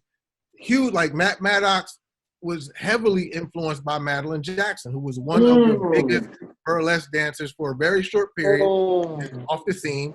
And then, you know, just all the influence. And so I end up feeling like that there was this, like, there's a codification, which became a commodification for a monetization. Go on. Jesse. Through corporate eyes, right? So you had this whole work, and I'm like, yeah, like Melanie said, there's people who are huge contributors on multiple sides of the jazz fence, the jazz wall, and they're not getting talked about. And we need to put these names, and that is a sense of freedom. That is that liberation. That even when you look at the word, I'm sorry, I'm a word nut, but when you look at the word freedom, free means independent, and dumb is domain. So independent domain of having that space, creating that space, living in that space, breathing in that space, sharing that space, remembering, that Sankofa, and that becomes part of this energy, that freeing those names that have been locked away, that have been unsung. Yeah. You better preach. That's deep. I think the same thing with studying with Catherine Dunham and not getting the credit in terms of how she laid down those complex rhythms that were really global. They were global, and they were African rooted, and they were Haitian rooted, and so it got blended into all of this, and we don't even know how to dissect it anymore. But if you don't, if I think I look at people who are trained, and so many dancers train in ballet. I mean, our Black dancers are trained in the ballet, but when they're not training in something like the Dunham technique, they don't have the strength and the stamina and all of that it gives you. Your understanding of how every part of your body works internally and externally, and how you live the dance. And that's what the music does. And she was able to, every class, we were able to understand the music first before we even moved. It wasn't like play it and accompany the dance. It's just like you are one. You have to figure out what that oneness is. And I think we're missing that kind of training where a dancer really understands the musicality of their own body. And it can be authentic, it can be different. They can understand it. Like when Diane McIntyre works with us, it's like, that's it. I mean, it's wonderful. We had Blewett come on in and work with us with the Maasai. We brought the Maasai in. And we brought in about 5 different tribes out of Africa, which was interesting because you know how the Maasai are moving, very different than the Kenyans. And it's where you are. I mean, they would hear differently, they would hear it differently. And then another one would be like a Senegalese feeling. And so we're using all of that as our fusion. That is our gift. And many times we don't even know what we have because it isn't broken down like you break it down, Moncel, you see. And we need that, we need it. I was named after my cousin that I didn't know much about, Ann Henry. And she was a great jazz artist out of Chicago. And she talks to me about how she was one of the innovators at Jacob's Pillow. And I said, do you all have any information about Ann Henry? And they go, who? I got all these archives of Jacob's Pillow. You don't have anything? And then I knew, Melanie, that it was my responsibility to bring these names forth. And I think that's what Victoria Dale is doing in Las Vegas. She is teaching from her experience, Lewis Johnson and so many. And sometimes they don't want to think that your work is valid because it's not in their textbooks. So we have to rewrite. We have to rewrite it. Right. Right.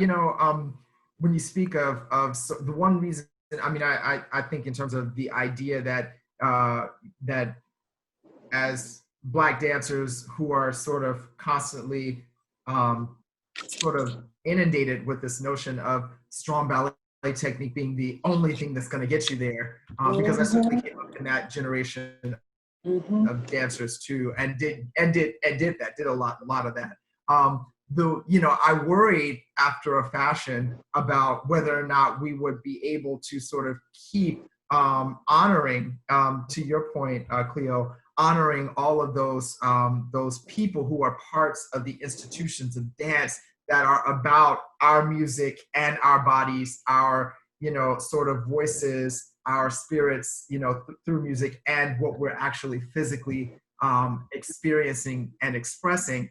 And the only reason that I'm not as concerned, in as much as I'm concerned about the preservation of those legacies, what I'm not as concerned about, and I think this is a good thing, I hope I'm right about this, is whether or not we are still connecting, the generation below me especially, who are extraordinarily trained but don't have the information, they still connect to the music. In other words, when they hear you know, if we're going from the djembe to Beyonce, the minute that we get Beyonce and we play that music, those people who were just in point shoes are going to find it. Generally, they're going to find it's, you know, back to Mansell and bringing all of that back around. It's in the mitochondria. It's in the genetic coding. It's going to be there. You're going to find there's going to be some baseline somewhere that is very, very, very much an extension of the Black experience that is going to get into your body or bring out the part that is there in your body. And I see that in the generation of dancers beneath me. My generation, I mean, we had a lot to deal with, you know, self-hatred and, you know, and, oh, do you have the arabesque and do you have the ossicon and what does your foot do? We went through all of that. And it's not that some of those values aren't still there, but the dancers that I'm teaching and the dancers that I'm seeing, aside from the fact that they have social media to reinforce anything that's missing in the ego at the time, which we did not have, aside from that, they are more holistic about embracing all of it. And so when they hear that Kakilambe, they feel that too. At least that's what I see, and that's the whole. That's my optimism speaking. And again, in as much as I still want the continuation of those legacies and the preservation of that information and the richness of all of that knowledge, I still feel that the marriage of Black bodies and Black music is definitely going to be uplifted moving forward. And Tanya, did you have anything on freedom? Do you feel free in your work? Does your work? I think so. I have to say, my senior year of college at Cal, when Ailey and DTH and Garth and Bill T came in back to back, that semester kind of wrecked me. Because I saw all of these Black bodies in California. We did not have a Black dance scene. I'm old enough that I'm pre-Alonzo, right? Never saw another Black dancer, right? One who we became cousins because there was another Black ballet dancer. But all those folks came in back to back, and I didn't even know what it was. What is that? That's not jazz. It's not ballet. What is that? Right? I had no concept. And when Bill T had the Black woman pulled up by her heels, shirt strapped up, pulled off, and then beaten on stage during Uncle Tom's Cabin, I lost it. And here I was in a theater that was completely white because Black folks don't have access to those tickets, right? And I was a student, so I got $5 rush tickets, and I sat there and I bawled and I bawled and I bawled, and I realized in that moment that you could use dance for social justice. I lost it. And so when I created my own company, I love dance. I love Black dance. I love Black bodies. I love Black beauty. But the choices I make in my work, I'm using my art to push the civil rights movement forward, right? And so I do have a freedom because it's my stuff, right? And who I am as a Black woman walking around in this body, right, with all the things that we deal with on a daily basis, and then have that ancestral memory going back, right? My job is to take that back, bring it through me, and push it forward. And I'm using my voice for that. That is emancipation. That is Juneteenth. That's it. That is Juneteenth. Yeah. Before we get to the very end, there's no way that we can have a complete conversation about rhythm and Black bodies and movement and music without dealing with tap. I mean, you know, and of course I go immediately to Sandman Sims and, you know, all of these old school genius tappers, and then moving on to someone like Ayodele Cassell, Domisha Sumbri, you know, and I don't know, well, Ayodele props up for me because I worked with her quite a lot, and she's absolutely phenomenal. Talk about improvisation, talk about sort of discipline in the body, but then freedom and discipline married in the body and sort of coming out in a really, really, really tangible, extraordinary artistic way. And so I want to talk about tap for a second, and I say that again, that it's something that we can't not talk about in this broader conversation about that, because it literally is about rhythm. Marcel, what are your thoughts on it? Yeah, like I said before, rhythm is in everything we do. We walk in rhythm, we talk in rhythm, we write in rhythm. And, you know, if you go back to, I mean, you can't have a conversation about tap without acknowledging this amalgamation of Scottish Highlander, of Irish jig, hornpipes and reels, of English clog, of what Henry William Lane brought to the table in terms of keeping an Africanist aesthetic in the movement, being grounded, being very percussive, being polyrhythmic. And so the starting of, in his vigor, being able to manipulate, if you will, Irish step dances, because where he learned Irish step dances before he moved to New York when he was 12. Coming from Rochester, I want to say. But being at the Almac bar and continuing his learning, where Charles Dickinson saw him at the Almac. But that level of playfulness, if you will, just adding these, you know, this improvisational rhythmic capacity to tell story, to pick up other culturally specific ways of moving and kind of recontextualize what that movement is, to inspire other Black folk to then jump into that mix, to then get somebody like King Rostas Brown, who created the time step, to then get Bill Bojangles Robinson, and then you know, John Bubbles, who's the rhythm king because he added the heel. And so this progression that continues to happen for me all the way up into rappers, which I know is not dancing, but when you watch or listen, rather, when you listen to a tap dancer, you don't have to see them, and you will know the rhythmic flow that they have. That sense of rhythmic flow for me jumped into MCs for hip hop, because it's that same type of case, the same type of improvisational play, that same type of discovery, the same type of manipulation with words, and in a relationship to the music that gives you that flow. So it's a continuing thing that we see, but we often don't acknowledge it because of, you know, when you look at the big four, when during the 1800s, I want to say 1874, I think I'm off right now, but during that period in America where dance was sort of redefined, where Europeans came back to wanting to know European dances because they had gotten away from it, and then kind of codifying, well, this is what dance is, with like the Chautauqua movement that happened in upstate New York, and reasons people teach dance and behind this, and it broke away from, you know, us as people kind of doing what we do, to colonizers saying, well, this is how we define dance, this is what's important, and us losing to a degree that sense of freedom because of how we study dance. Now, what I'm gonna say is gonna sound a little, it's gonna be pushback. It ain't gonna sound a little, it's gonna be pushback.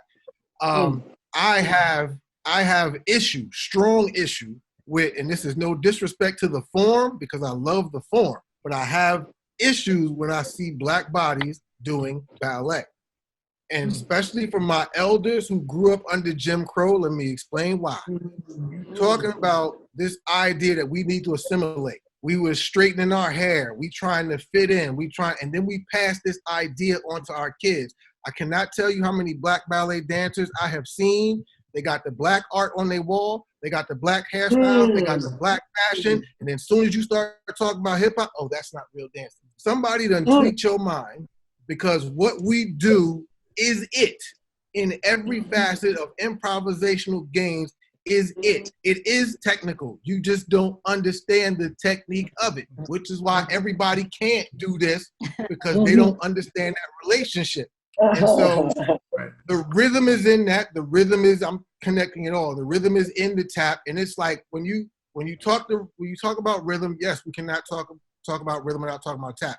When you talk about freedom, there is a conversation that should be had, I think, that looks at the chasing of, I belong in this dance studio, I belong at this counter. And I'm like, I don't care 2 cents about your studio or your counter. I belong with my people celebrating the way we get busy, because that's more valuable to me than what you do. Because if I cannot grab hold of somebody using of stories that, not that you can't do it, but stories that use somebody else's cultural movement to tell my story. I'm looking at you like, none of that movement exists in my community. It's beautiful, but don't nobody in my community move like that. So that story.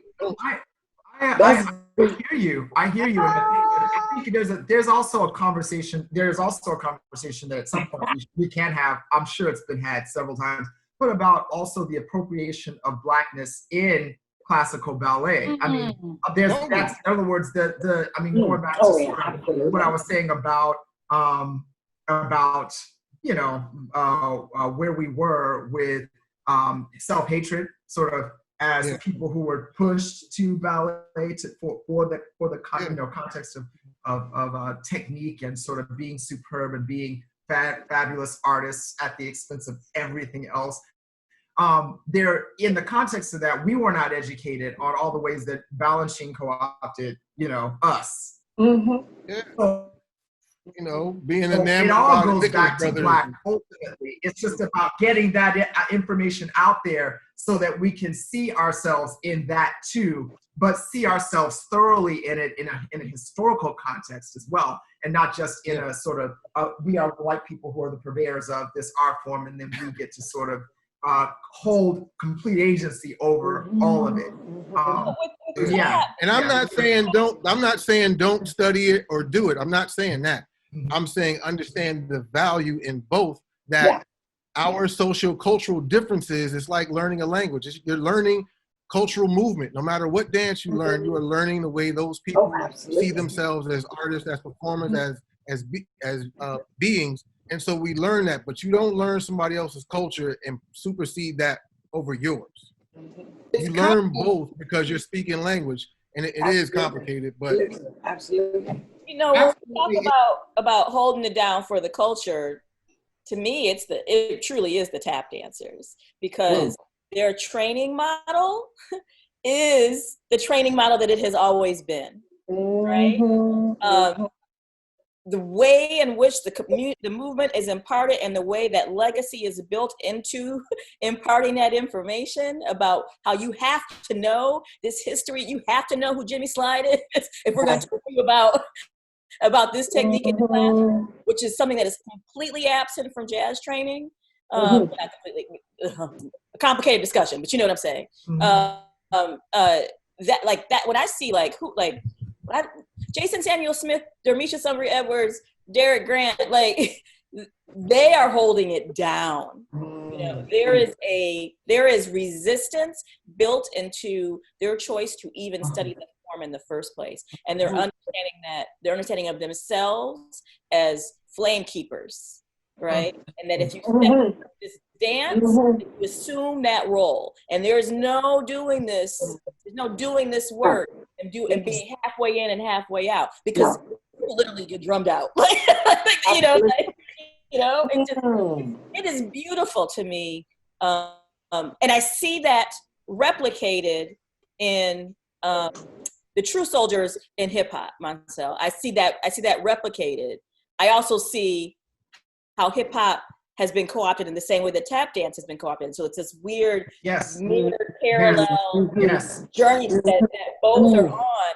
But the thing that they retain, that I am so deeply jealous of as a jazz dancer that has come through a colonized training, the thing that they retain is this sense of community as the primary. Yeah, they do. Absolutely. That is what That's true. lacking in so much. That's what colonizing our training has done, right? Yes. Amen. That Yes. we took it out of the circle and we put it in front of the mirror, Yes. and it became about American individualism and not about us being part of a whole. Yes. You know, Yes. And Baba so- Chuck spoke to that. Baba Chuck, before years Oh, yeah, ago, I Baba, had this yeah. opportunity to talk to, and my God, I wish I had that interview. I spoke with Baba Chuck and Dudley Williams in between classes one day for about 2 hours at Dallas Black Dance Theater. We're just sitting in there talking. And one of the things that Baba Chuck said is that it's so hard to put African dance, on the proscenium stage, because traditional African dance was never meant to be seen that way. It was meant to be felt in the circle, in sort of the realm and the protected sacred space that is created when people get together to do that work for a purpose, to do that movement and hear those rhythms and feel that drum in that way. And so what happens is, sort of to your point, Melanie, that when we start to adopt those things, the sort of very colonial notions about how to move and how to present movement, we lose some of all of that we lose that circularity. That's what makes Catherine Dunham so miraculous to me, because she was like, I'm gonna learn your way and my way. She learned it all. Find a way to put this all together and make it work. But sometimes I think people looking at what she did, like, even in a way, I'm still, as a historian, I'm still unpacking my understanding of what she was doing, because I think what came after her in her name didn't always take all of those elements. They only, there's only like a handful of those elements. Well, it's all part of the story. And some of that was like survival instinct. How do I move the thing I'm trying to do out of this realm into this realm so that I can, have more mind? Some of that's tied to capitalism. Like, we could have a long discussion about how we become successful in this world by way of capitalism. But there's something about her ability to retain characteristics and develop work for the proscenium stage that I think is actually quite difficult to do, and that's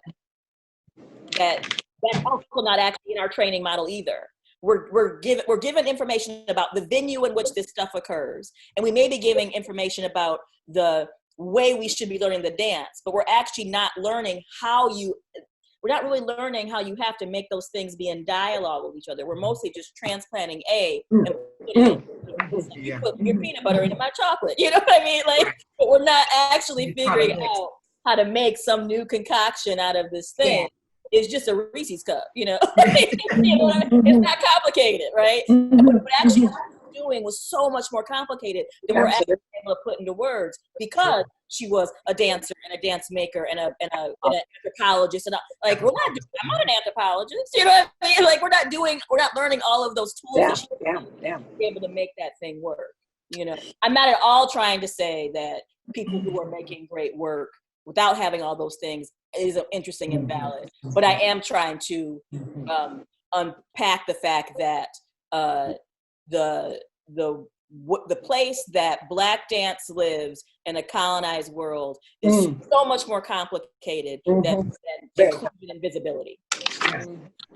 Yes, it is. Woo! We got work to do. It is very complicated. It's very this is, I want to speak to this, that this generation of dancers that are so technical, and they're phenomenal, really. I mean, their brains work like the computers, like that.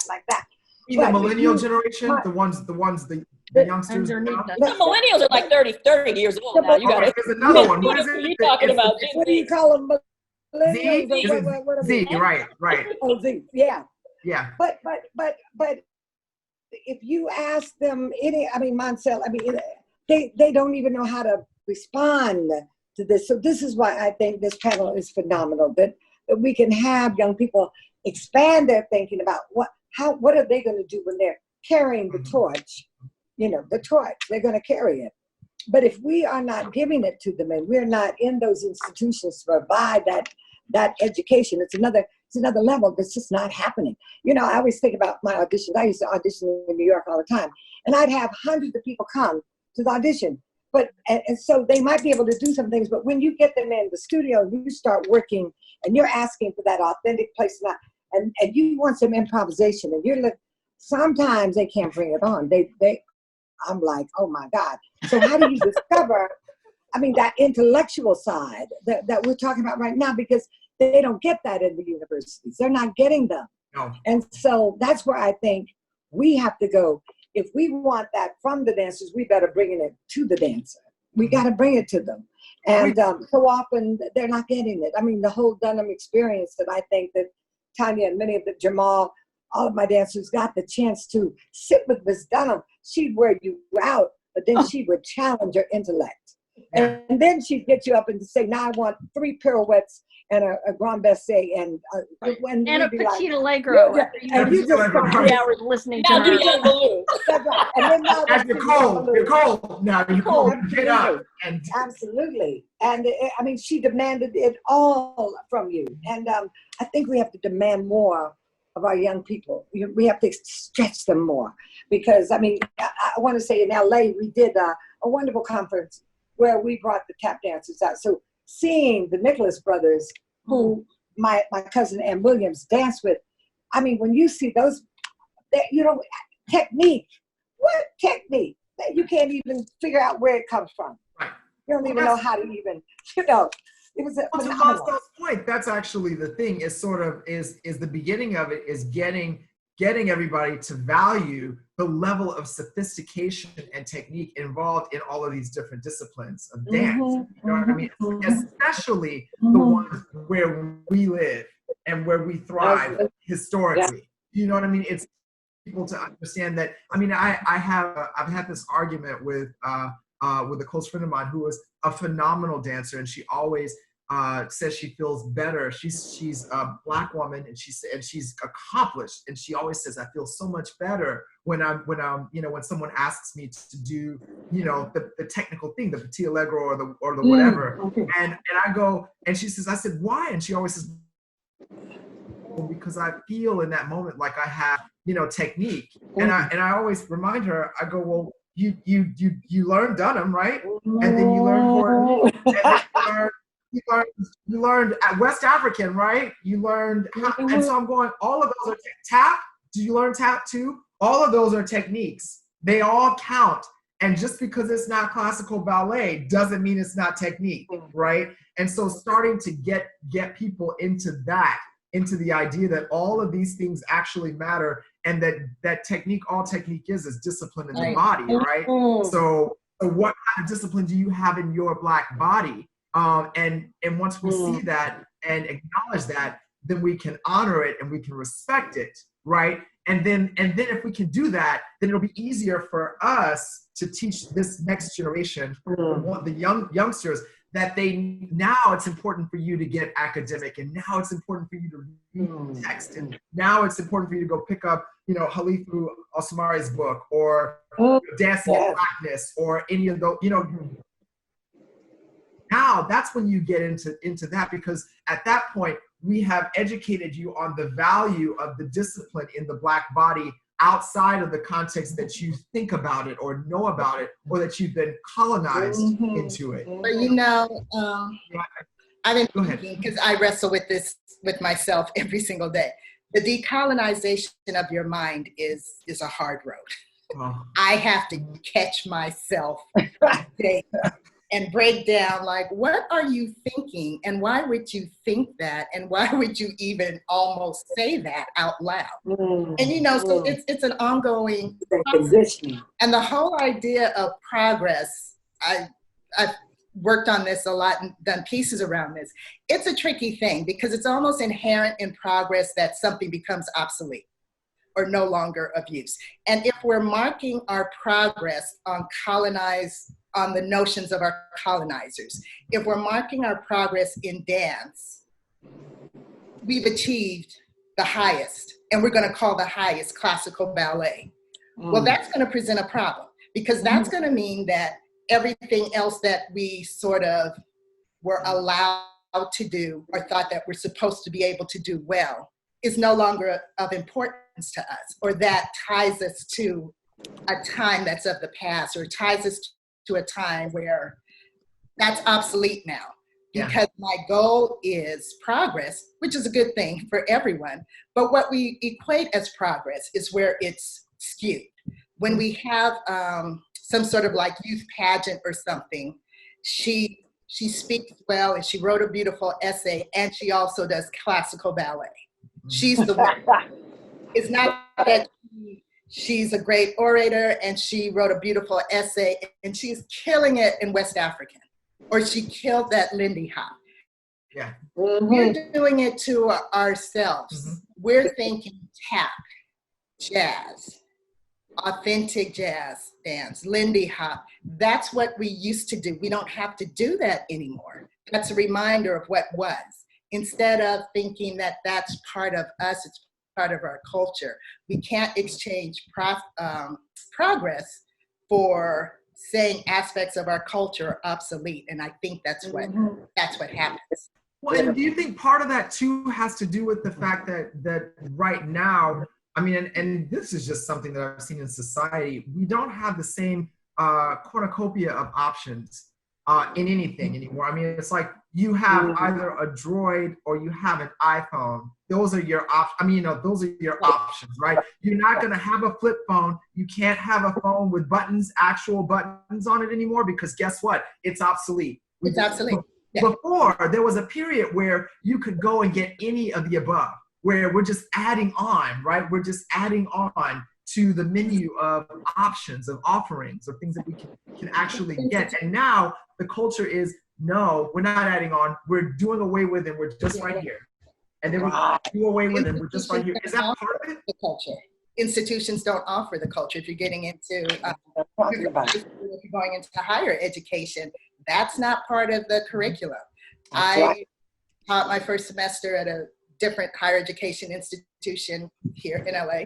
And, you know, they brought up in the last department meeting, well, what is our support statement for Black Lives Matters? And, you know, read this, does it sound okay to you? And I'm like, hey, fine, you know, it sounds okay because it sounds like every other one. So, you know, you need to right? But when it's jazz class is going to be more than an hour and 20 minutes long, when it's jazz class is going to be 2 hours long, like ballet and modern, so that I can get into all these things that it's vital and important for the students to know, because I have to teach jazz as a re-education. Or it's so totally foreign just to talk about the history and the heritage and the continuation of Black American music and movement. So we have this statement, but we still have like an hour and 20 minutes to try to teach this in, to show that we, you know, the institution really means something about that. So if it's just that quest to continually, you know, break into these institutions and fight for the right to educate young minds. That's what I'm talking about. Absolutely. No, you can't make culture obsolete. Like, yes, you can make these phones obsolete, but like, obsolescence, and no matter how hard people want to try, I mean, Beautiful. How hard they want to try. the reason that Moncel's, you know, entire career is based in vernacular Black dance, because it's actually not obsolete, because it didn't go anywhere. He's not excavating you know, a fossil. It's always been there, you know. And, you know, that's what we teach at USC. Right. Like you know, one of the phrases that Moncel uses a lot that I have now picked up and stolen from you is about the, you know, the retention of characteristics over time, and how we can see, you know, our earliest understanding of jazz dance into hip hop dance because of how these characteristics keep reproducing themselves in bodies. So people want to tell us that some of these things are obsolete, and they're not obsolete. What you're saying is they don't matter to you, and it's to you that that we need to keep inserting into the conversation, because when for white folks, when your culture is dominant, it's real easy to think that to you isn't actually a part of this, isn't the end of the sentence, right? That is just obsolete as opposed to obsolete to me, right? You know, and again, I feel like we're at this really unique place that was coming. It was coming, but I think then when you pair it with a medical catastrophe and a social uprising. It has pushed a whole bunch of stuff into the conversation that we're prepared to let kind of coast a little bit longer. Yeah. It'll be very interesting to see who is going to walk this talk, right? We have been having versions of this conversation forever, you know. I have been, you know, one of the videos I still have it on VHS. One of the videos I covet is the Dance Black America, you know, Black America. right? Yeah, We've been having these conversations forever. It's not us who needs to be having these conversations. You know what I mean? Like it's healthy for us to keep this stuff in dialogue. No, it is. It's healing. It's healing to have the conversation. It's healing. It's healing. But I think that, you know, our conversations don't need to be revolving around our obsolescence or our relevance or our richness. Our conversations need to be revolving around how do we undo the decolonization that was put upon us, that we then, you know, it internalized in order to just be successful, in order to just be able to move forward in the path, right? And that's the thing that that's the thing that is really resonating for me with what you just said, is that doing that work inside of your own head is hard. It is hard and it is uncomfortable and it is painful, but we've never been at a better place in time. I think so. You know, and then doing that work and passing that on to our young people. Doing the work inside myself, you know. Right. And then taking that work that was painful that we did with ourselves and passing that on to our young folks, so they don't perpetuate that same white supremacy up here that follows them through their dance career, their lives, and then on to the next generation. Because I feel, you know, that's one of the things that we do at one of the things to Pat, like one of the things that has been changing, you know, USC, we're in our 5th year, and it's the first university that I'm aware of that has 4 practitioners of hip hop in the school. It's the first school to have hip hop as part of the major. And we've jumped up in there so much and shifted the culture that the ballet classes are not, we no longer talk about men's class, women's class, not having it, because those young people are like having conversation about gender identity. So that's gone. The ballet classes, the teachers have ciphers in the ballet class. And because all these kids are now taking hip hop, they will jump in a cipher doing hip hop, doing ballet quick. And so it's like, we're just we're changing all of that, how you think about it, how you do it. And definitely, like, you know, there's definitely a whole brain course going on up in there. So we getting in the body, we getting in the mind. Bravo. And, you know. Bravo. I think they're doing it here at CU in Boulder. That's unbelievable what we've done. So I was really blessed to be able to start the Black Dance program at CU in 1970, whatever. And so starting that Black Dance there was so interesting, because my first classes, you know, it was phenomenal, because that's when Black studies were prevalent. I mean, they were very important. And I think that's some of the problem. We don't have those 60s consciousness with Black studies happening, so that we have the culture coming out of the studies. And I think that's what took place then. It was phenomenal. But I remember I started class that one day, and I came back and I said, I thought this was a Black dance class. I have only white people in this class. What kind of, I don't understand that. And they said, well, that's why you're here. And I said, oh, I see.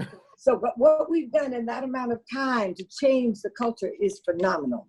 We've stayed focused. And so Rennie Harrison, you and a number of artists that we've been able to bring in to change, where we get masters. And, you know, we have Larry Southall teaching. You know, we say this man has a master's in hip hop. And they go, what? Yeah, master's in hip hop. That's what, you know, you need to know.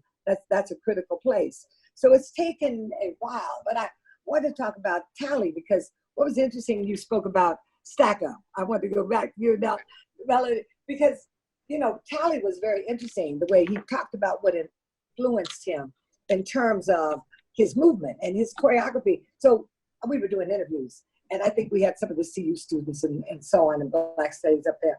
And Tally didn't want to say nothing. He was so tired of talking with the white people. He said, I'm not saying nothing. You're not going to get no interview. I don't have any photographs. I burnt them all. And we're like, Callie, are you kidding? He was just angry. He was mad. He was tired. And we understood it. But it was difficult for the company because we wanted so much and he was just tired of giving. And anyway, so he says, so the interviewer said, so who was your inspiration as a choreographer? He said, Duke Ellington. So he said, no, Miss Dunham, of course. But he said it was Duke Ellington because Duke understood movement. And he understood. So he said he would work all the time in terms of how does the music sound, how does the movement move? And it was created together. It was a sense of oneness.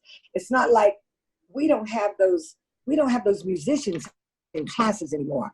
Those musicians that want to create and play and find out how our bodies are moving. So now, I mean, we're just using tape music most of the time because the universities don't have the budgets. So we have to go back and push for some of those things that will have us discover how the body is feeling and moving and how is the emotional space coming, because they're going to be in some emotional spaces like now coming out of this madness that we have to rediscover. And it has to be authentic because it's not going to be like what it was even last month. It's going to be different. Yeah, absolutely. I think that there's definitely so much about, well, first of all, I'm just going to stop and say, I love Tally's work. And I've only gotten to do it a little bit, but it was one of the things I noticed when I was dancing is that it seemed like all of the companies that I loved had something of his. Oh, right. It would, it would pop up on the program and you go, oh, okay. So that's what we're gonna do. It was to me the ultimate in sort of putting several different disciplines of Blackness into one, sort of movement style or idiom or perspective. And I appreciated that so much. That the idea of how can I bring a little bit of this Africanist aesthetic into this very, very sort of linear technical jump. How do I do that? And Tally figured out the ways. He said, you know what, I'm going to take ballet training and all that stuff, and I'm going to add over here and this swaha over here and this spiral over here. Oh, he showed you everything. I'm going like we can do all that. And I'm going to slide, and you're going to be on the floor. And you're going to do it in 2-inch heels. You're going to do it in 2-inch heels. Yeah. Did you do right? Oh, man. And a or something, and so for me, that was the ultimate. Tally, when I was younger, watching the work was the ultimate of all of those things coming together, which I think is such an important place to sort of be at this point in the conversation, is about all of those things, the music, Black music and Black dance, but not just movement, not just dance and music, but also movement and sound, more broadly, and about the Blackness of the Blackness and all of that, and how it comes to this point, comes to on stage, how it gets into our cookout, how it gets into our Juneteenth celebration, how it goes to the barbershop, and then how it ends up in this space, even in this very, very remote roundtable that we're in. And so I feel very, very empowered, right now about the ideas of resistance, resilience, and remembrance in the context of Black music and Black dance with the revelations that have come through this discussion. So I want to take a moment to thank all of you for the insight and the awareness and the brightness and the wealth of information that informs the perspectives that you have and that you're willing to share and bring to the table. So I just want to take this moment to say thank you so much for that. And to say also that I think that because of of the reach that each of you has into the community, that once again I'm the optimist as much as I'm a realist. I'm confident that with the understanding of where we need to go and what things we need to give our young people and our young dancers, our young professionals, and the ones under under Z into, I don't know what it's going to be, D, E or something. I go back to the top of the alphabet, but it going into the future, into generations and further on that are part of this legacy. I'm empowered by the fact that there are people here that I'm looking at who are able to sort of inform the degree to which that decolonization happens, and that understanding of legacy and history and sort of honoring the ancestors that Juneteenth is about can actually occur. So I want to thank all of you for that. It's truly a blessing. Pat, do you have any recommendations recommendations for what we should do? Add to that? Oh, let's see. I'm going to say breathe deep and breathe free. Melanie, take it away.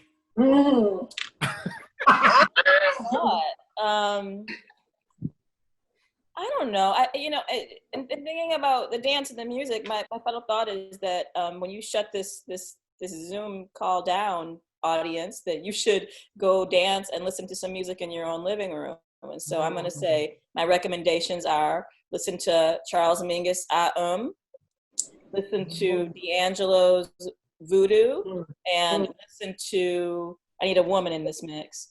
Listen to Erykah Badu's America, that album. Do that, and move in your living room, and celebrate your freedom and ability to do so. Moncel. I will say, take a meditation listening to John Coltrane's Alabama, which was written for girls in Birmingham. I will say, in the spirit of Juneteenth, under Supreme Mathematics, that Juneteenth number 19 stands for knowledge born. 1 equal to knowledge and 9 equal to born.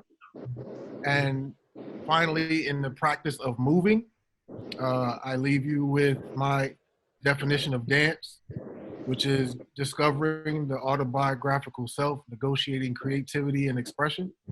That as human beings, we are in constant discovery of what our narrative is.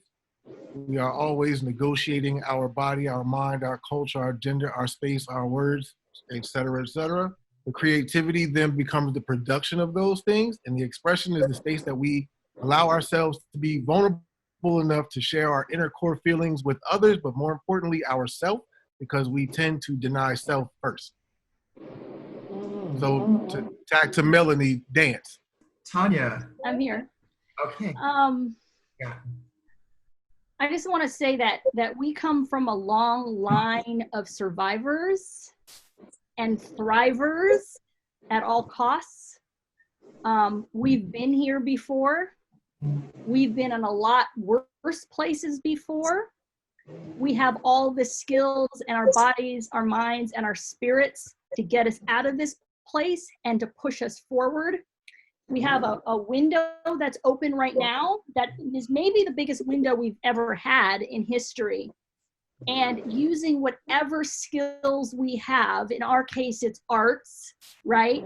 It could be tech, it could be law, whatever your skills are, let's gather that energy coming from our ancestors, gathered up, and push us through this window, because we know it's going to close and then we're going to have a big white lash after it. But that window is open. How far can we get through before it closes? And remembering that we have everything we need. We have ancestral knowledge, which is held with our dance, with our music. And if we can dig deep and find that place through our dance and music, we're going to be okay. And we're going to be better than we ever have at any point in our history and in this country and in this world. Auntie? Okay, so I'm calling on the ancestors. I have to I'm just grateful for Baba Chuck. I'm grateful for Baba Olatunji. I'm grateful to Miss Dunham. I'm grateful to Gordon Parks, who was one who composed music for me. that was so wonderful. So I could be Angela Davis for 10 years. I could be radical, where I could wear my fro. But more than that, I was ready. I was ready to fight the penal system. I was ready. And so I think these young people are ready to make change. They need the music to help them be radical, because we've already been there. We've been there before. And so I just know the music will speak to them.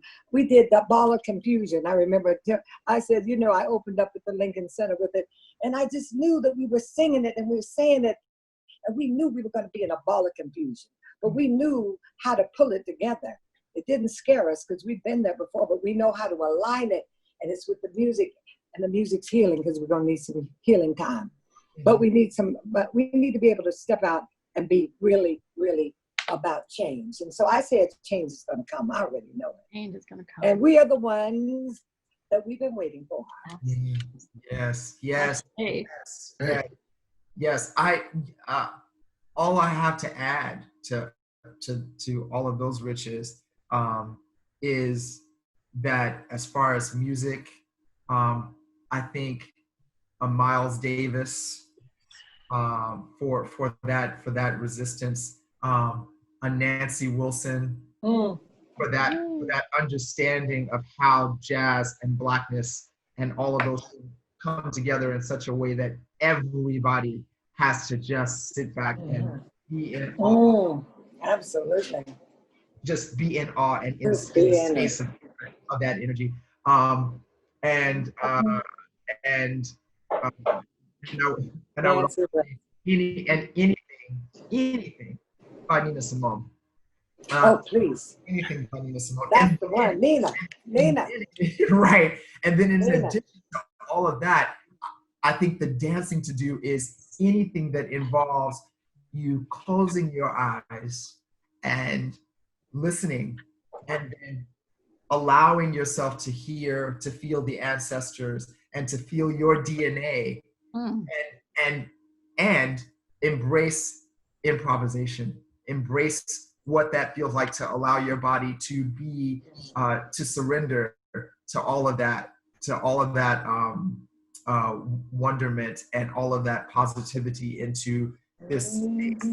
It's so that we can get through that window that Tanya talked about, and into that core that Montel discussed, and through that those realizations and that sort of deeper understanding that Melanie mentioned, and that Pat hinted at.